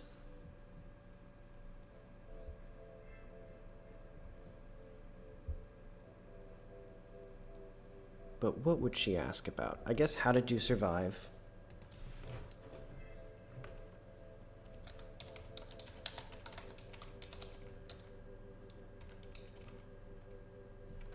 What was his name? Olstad? Orstad? Orstad. And this is mum/info. I think. Let's remove that for now.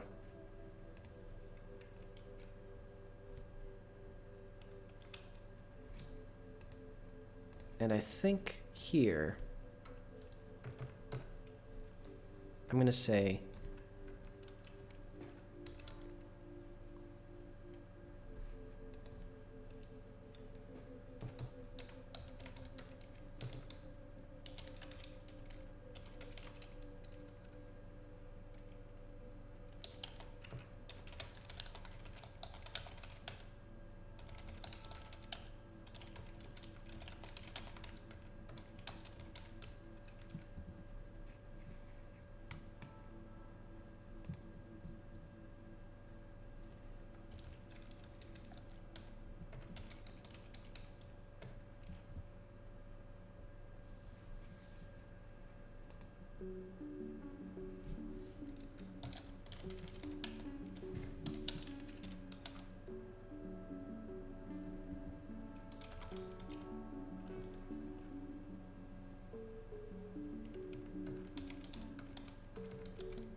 yes, I don't know how fleshed out that's going to be. The other guy, Balter, she knows a lot more about him. Because basically the story's going to be... I think the actual story is Jackie's mom was shot, but then she survived, and then she managed to escape down the cliffs as well, and wound up in a place called Crab Hill, which is where she met Balter, who's another guy. And he was sort of like a prominent figure in the war. And, like, I don't know. I guess part of the major forces that pushed back the Veilers. I guess what happened here is, if this account is accurate, that they were sending thousands and thousands of soldiers, like, for every, like, mile of track, they probably just ran out of soldiers in the matter of, like, weeks.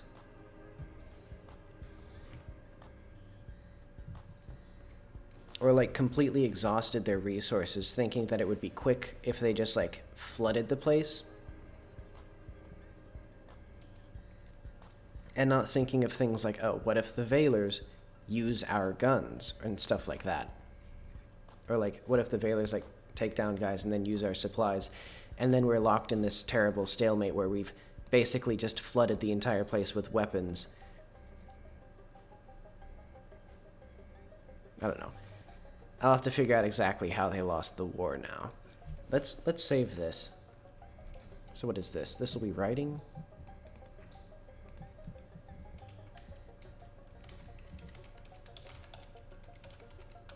I'll save it as a list, I think.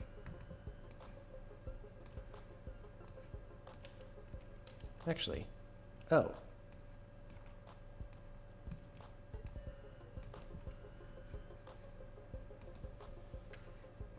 And I think I need these double-spaced.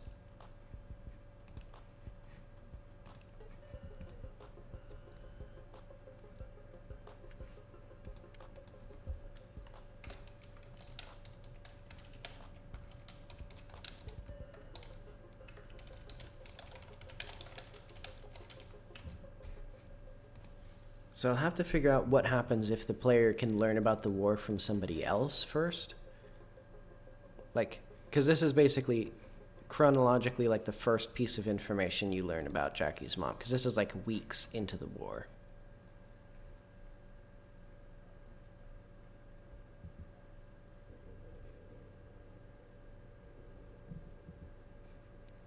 And I don't think the soldiers were actually taken on trains. Plus, I think that puts a little bit too... I think that puts, like, a parallel to, like, the Holocaust, which is a bit too... Like, that's not exactly... Like, the Veilers were just making money here.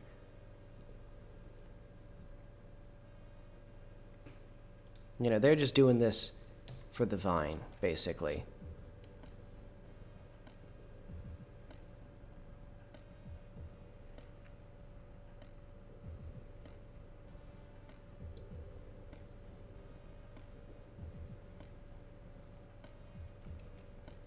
Maybe they just have... Maybe it was just a surrender.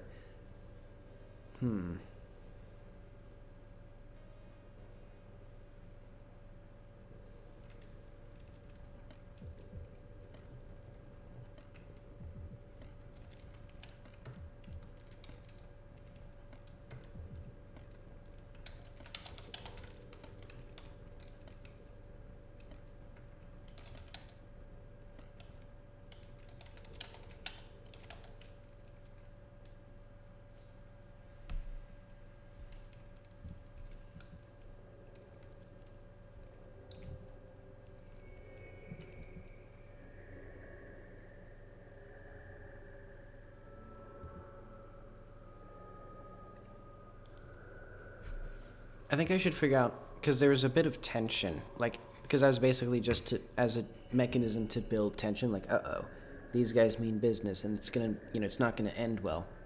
But if it's like, yeah, they surrendered peacefully, and then they just had to, you know, be part of the village, that would be, or be part of Valen's empire or whatever. That's not exactly building as much tension. So maybe I'll just leave it at this.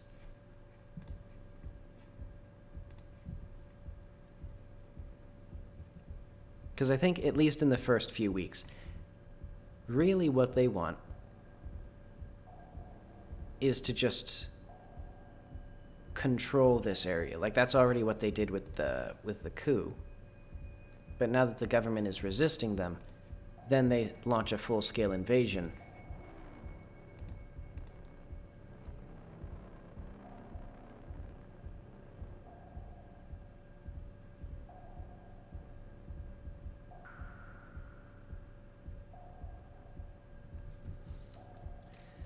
Let's see, how did you survive?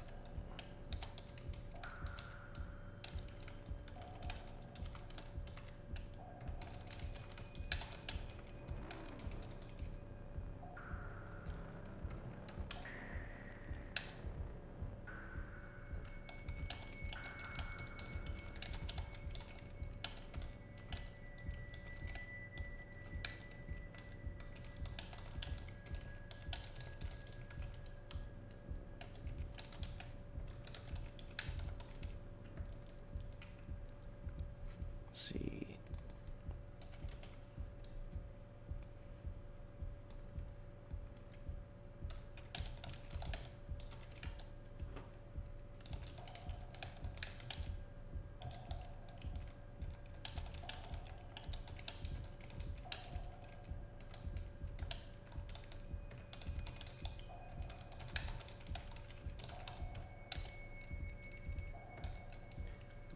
Alright, so I'll have to figure out what stat, like what because basically I want this to be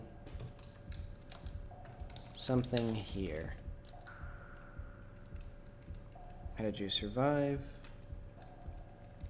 And so this will be, oh wait, no.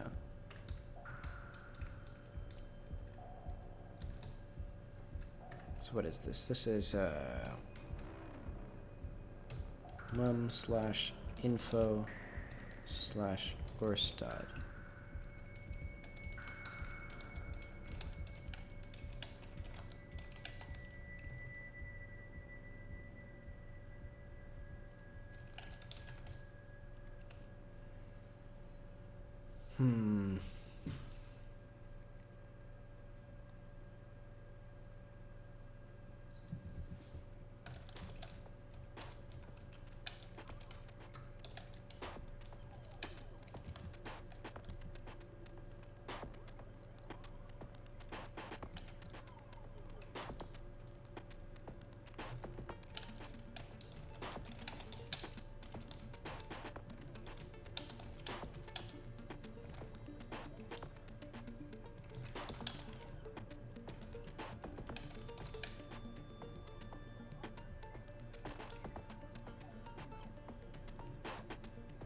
Well, would they have cared that much? I don't think they actually would have, because, I mean, like, when Britain controlled India, there were regularly mass famines because the British just didn't want to spend money to not have people starve. Like, it was just too expensive. And they would prefer having, like, millions and millions of people starving rather than spending money on, like, reducing taxes or not evicting people or providing food or any sort of thing like that. You know, a similar thing happened with the Irish famine. Like, it was mostly because landlords were evicting subsistence farmers. Basically, instead of being paid money for their work, landlords would offer farmers smaller plots of land that they could use to farm for their own food. So when they were evicted, they lost the farms as well, and they starved because they couldn't make their own food. And so the English just let it happen. Like, they just didn't care, because they made more money if the Irish were evicted, and then their food, you know, their farms were still producing food that could then be exported or sold.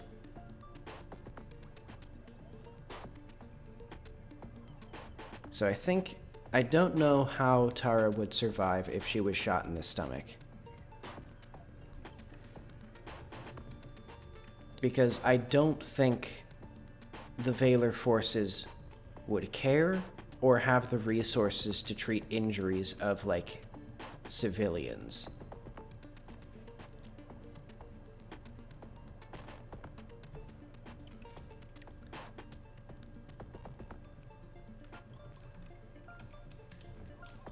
So I think I need...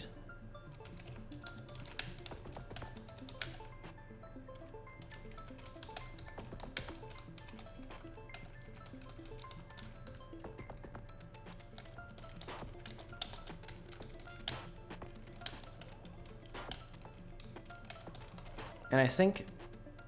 Actually, I think the whole idea that she was shot in the stomach, that's just the AI kind of freeballing it. Like, it's just making things up now.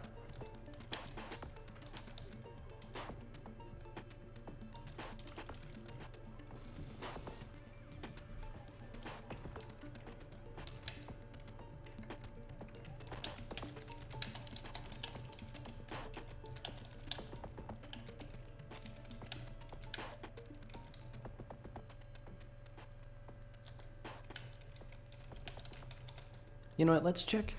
What is the least lethal place to get shot?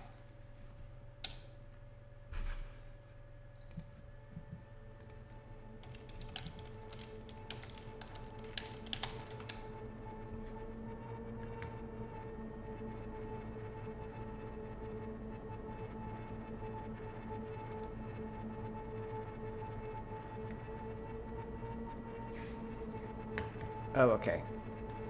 It's actually the complete opposite. It says, like, getting shot in the trunk or the chest is, like, very lethal. Because, you know, you have... That makes sense, yeah, because there's a bunch of vital organs there, and there's a bunch... And I guess just in general, there's a bunch of organs there. Like, if you get shot in the stomach, it's probably going to destroy at least your intestines. And that's not going to, like... Without immediate medical attention and, like, complicated surgery, you're just going to die from that. You know, either, I don't know, blood loss, infection.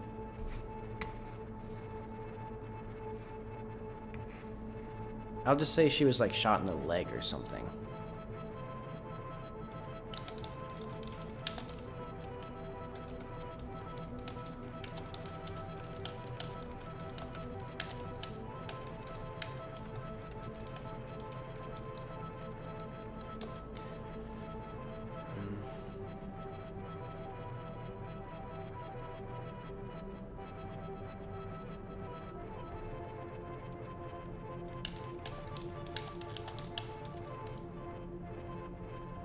Where would she be shot? Maybe the shin?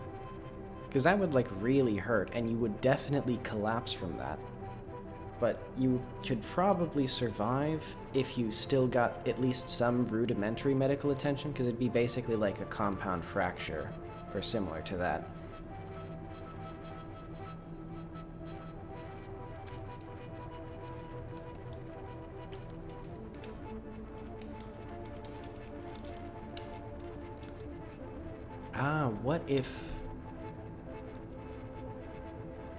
What if Jackie vaguely remembers that her mother had a limp? She doesn't, because Jackie knew her mother only as like a 1 or 2-year-old, and that's when her mother left again. So I think...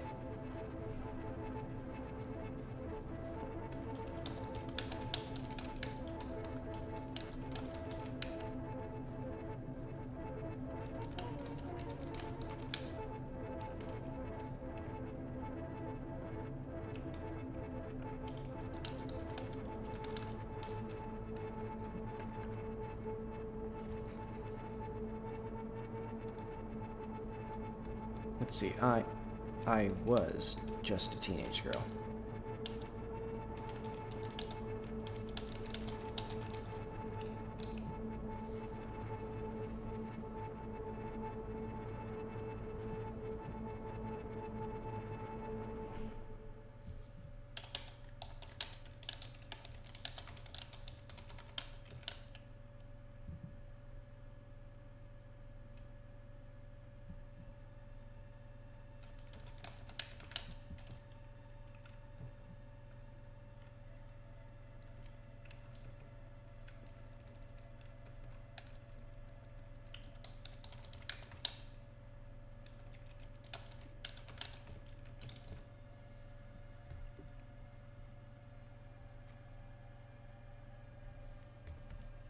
See, Orstad said he saw you get shot. I don't think that's clean enough. You were shot. That's good.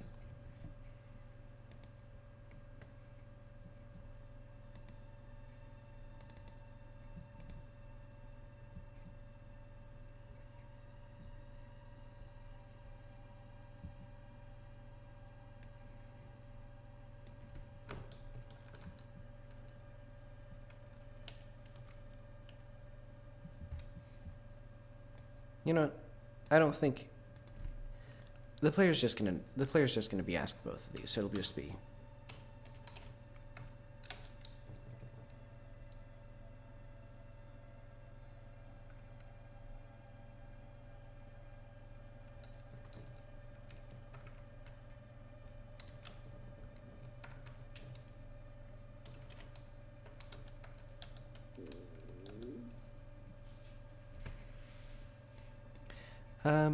and I don't care about this. Also, I don't know if you could hear my stomach, but I certainly can. Let's see. So I'll have to review the footage and see what I did. I don't know if it took this long to just write this part.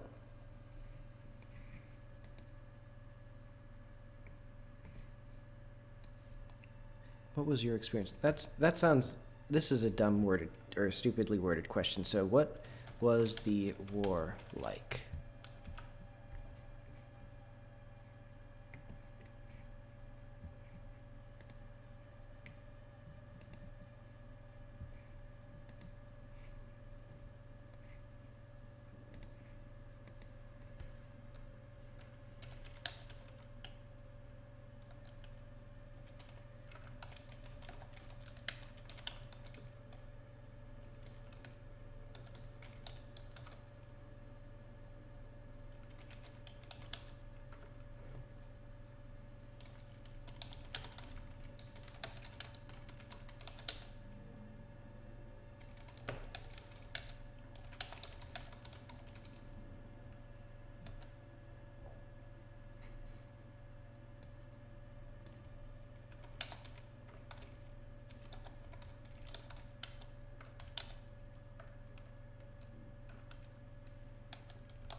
I'm trying to figure out what exactly the conditions would be like. I'm realizing I don't really know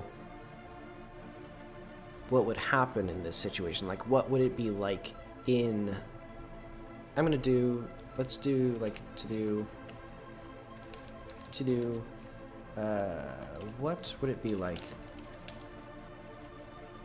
Or I guess, like, research...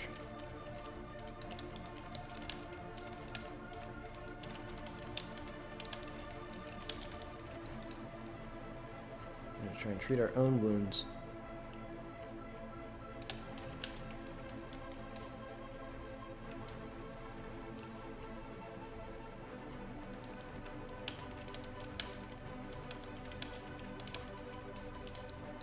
And also, maybe somebody else treated.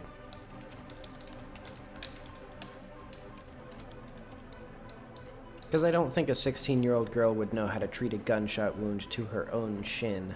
Because I'm assuming she got shot in the shin. Because the thigh is also a pretty bad place to get shot because of all the arteries going to it. Where, at least with the shin, well, I mean, the artery's smaller at least. Because most of the blood goes to your big old thigh muscles. But okay, it nearly killed me. The Valers weren't terribly interested in providing medical care for their enemies, so I had to treat the wound myself. And I'll say, if I figure out a more interesting explanation for this, either, you know, something else that can augment this report from... Because basically what's going to happen is, as I add more people that you can talk to, the medium's report will change. I think I mentioned this earlier. So yeah, I'll figure out what I want to change, because maybe something else happened here. But I don't think... I want it to still be vague enough, because I also mentioned I want it to be possible for there to be multiple contradictory reports of who your mother was, and then the medium just has to rectify that. And it's also like, well, actually, I should sort of flesh out a bit here. I want there to be sort of a parallel at a few points where basically, people being confronted with a reality that's so terrifying or so uncertain that they just deny it. So like here where they're talking about how, you know, they were up on the plateau and the war was happening below, but the soldiers couldn't make their way up to the plateau. So they were basically just pretending nothing was wrong. And then there's the other guy, Captain Redford, he was turned into a monster. Or he's basically like the memories of a dead soldier trapped in a monster's body, and he completely denies that. He just refuses to acknowledge it. And then I want that to eventually parallel Jackie refusing to acknowledge that the medium just kind of doesn't work. Like that she's done it. She was asking too much of it, because she doesn't know her mom. None of these are her own memories. She's just taking things that she learns about random people and trying to stuff them into the medium, basically, and getting basically nonsense. Like very well-spoken nonsense.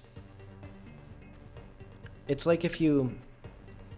To parallel it with modern AI, it's like if you ask a chatbot a completely nonsensical question or a completely impossible statement, it'll just give you a very well-spoken, eloquent justification of gibberish, essentially. Like, it's very good at constructing sentences, but it doesn't know how, but it simply isn't capable of telling you true information or genuine insight. And I think that's what's happening here with the medium.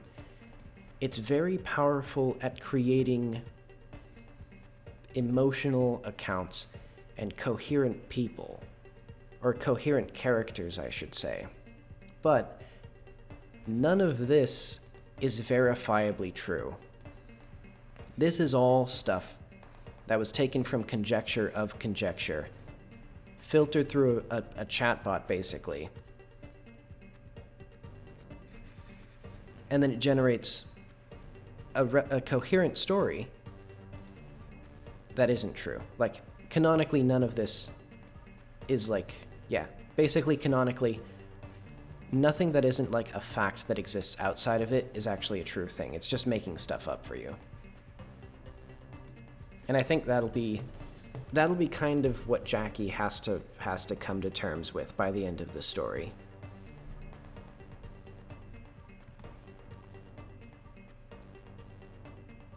But anyway, does this actually... I know. Well, if only we were so lucky. I like this as the ending line for this. Having this kind of tacked on here, I would rather it be... Where would I rather it be?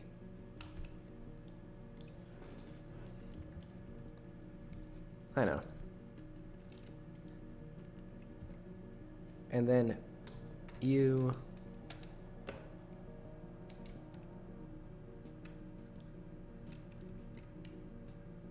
I know.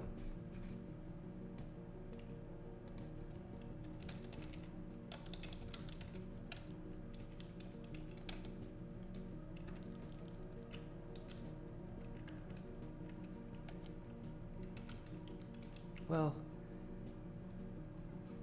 what do I want here? Because I want a way sort of stitching this back into here. So let's say, provincial liberated from a corrupt parliament. I assume those who escaped had to survive a climb down the cliffs. If only we were so lucky. And then maybe,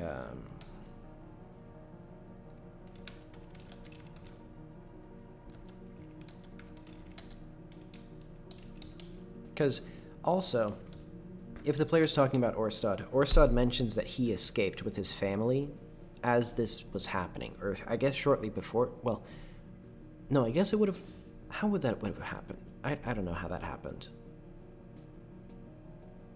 No, I do actually.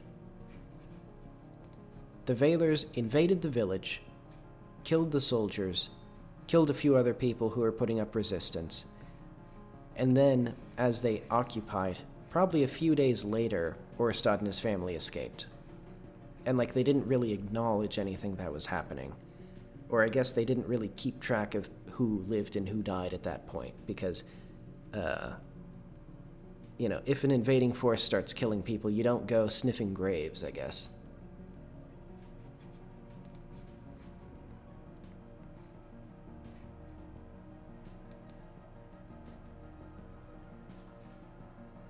So let's just say I heard a...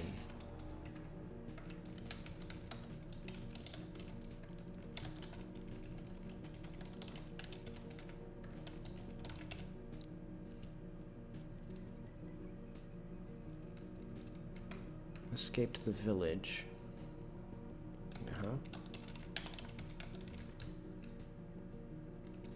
And let's say this will be in...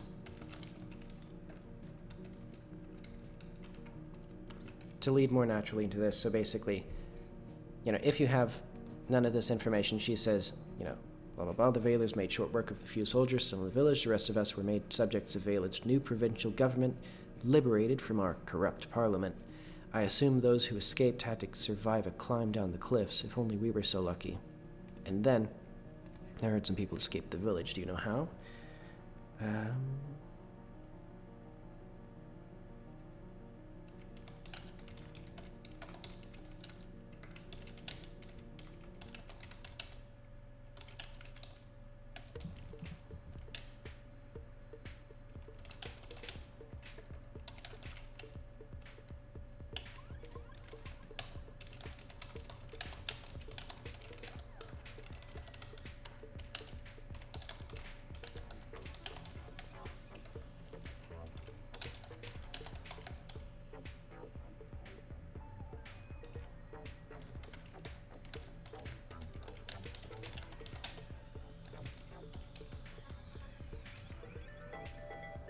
And I don't know.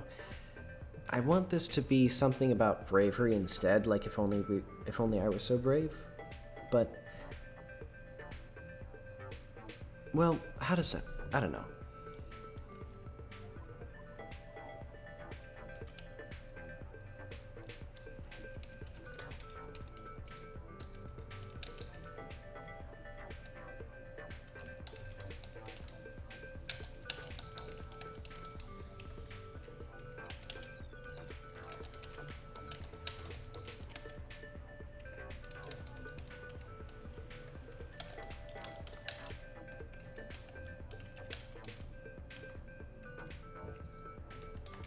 She was told to stay 10 meters away from the ledge.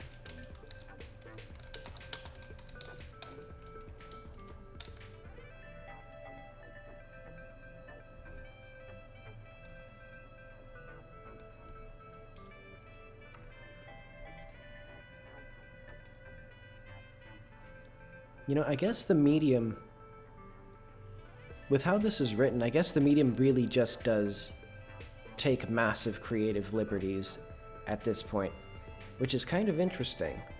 That wasn't really something that I was thinking of, because when I first imagined this story, I was thinking the medium was a much more useful tool, like that it was genuinely going to be something that would fill in gaps. But now that I'm actually looking at how this could possibly work, that doesn't even make sense. How could it possibly know specific factual information about people without just knowing the person. Like, without either being told it directly or somehow having, like, a massive store of information specifically about the person.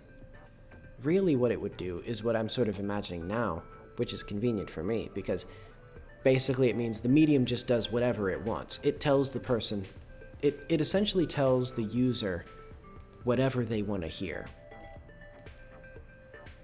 And so I think Jackie is going to be extremely convinced by this performance, because it doesn't have access to Jackie's mom, but it does have access to Jackie, because it literally scans Jackie's brain. So it can just say, okay, what would convince Jackie this is real, and that this is genuine, and that this is doing much more than it really is? So that gives us a lot more of a sinister light, you know, as sort of a manipulating thing rather than a, like, tool. I guess that's further evidence that you can't trust it. Those guys who kept it powered off for 20 years were right. But okay.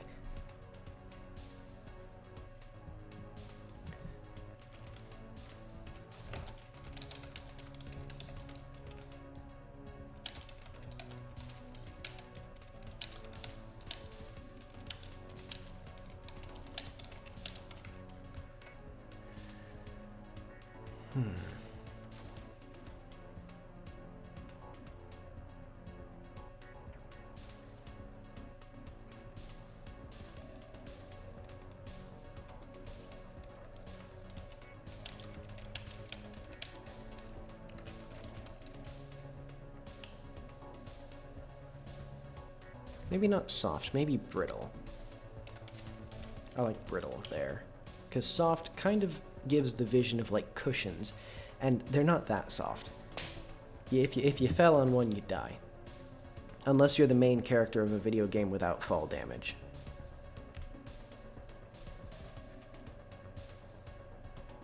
But okay, how do I wrap this up? Because I think I just need one snappy line to kind of end out this little short story that the player gets.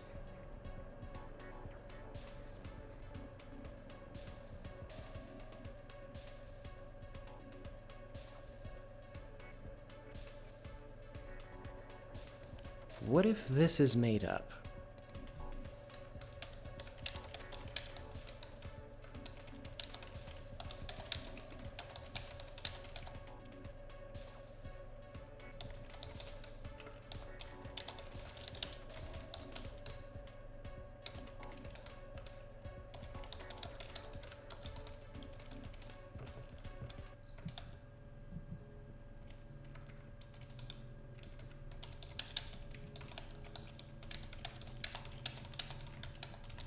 And not like implanted as in using some sort of magic sci-fi power, just implanting a false memory in the same way that real people do it, by just saying something about an event that the other person doesn't remember. Because it's actually very scary how malleable human memory is. Like, it's very...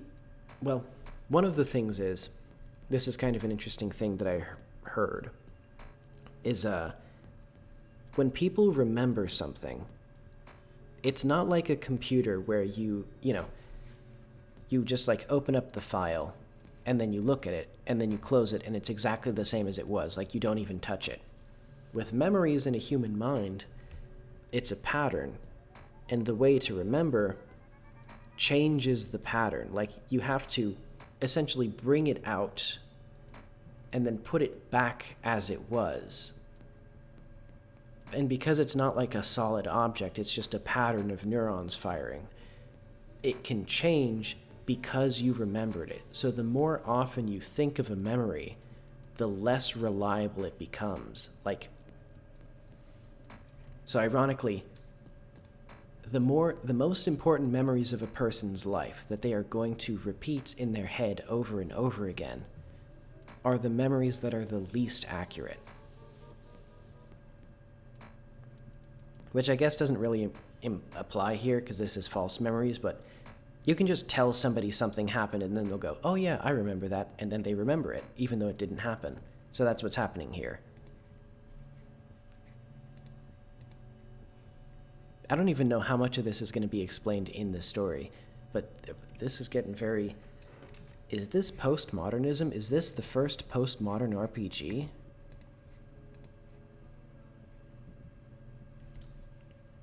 I should give this a harder to pronounce name then.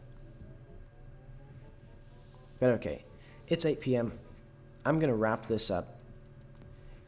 I'll wrap this up off stream. Ooh, what'll it be? You'll have to play the game to find out what the snappy one line is gonna be to end out this little short story. But otherwise, let's see. I'm gonna hide this and make this the goodbye screen. Alright, so I guess tune in tomorrow because I'm gonna be doing a lot of writing.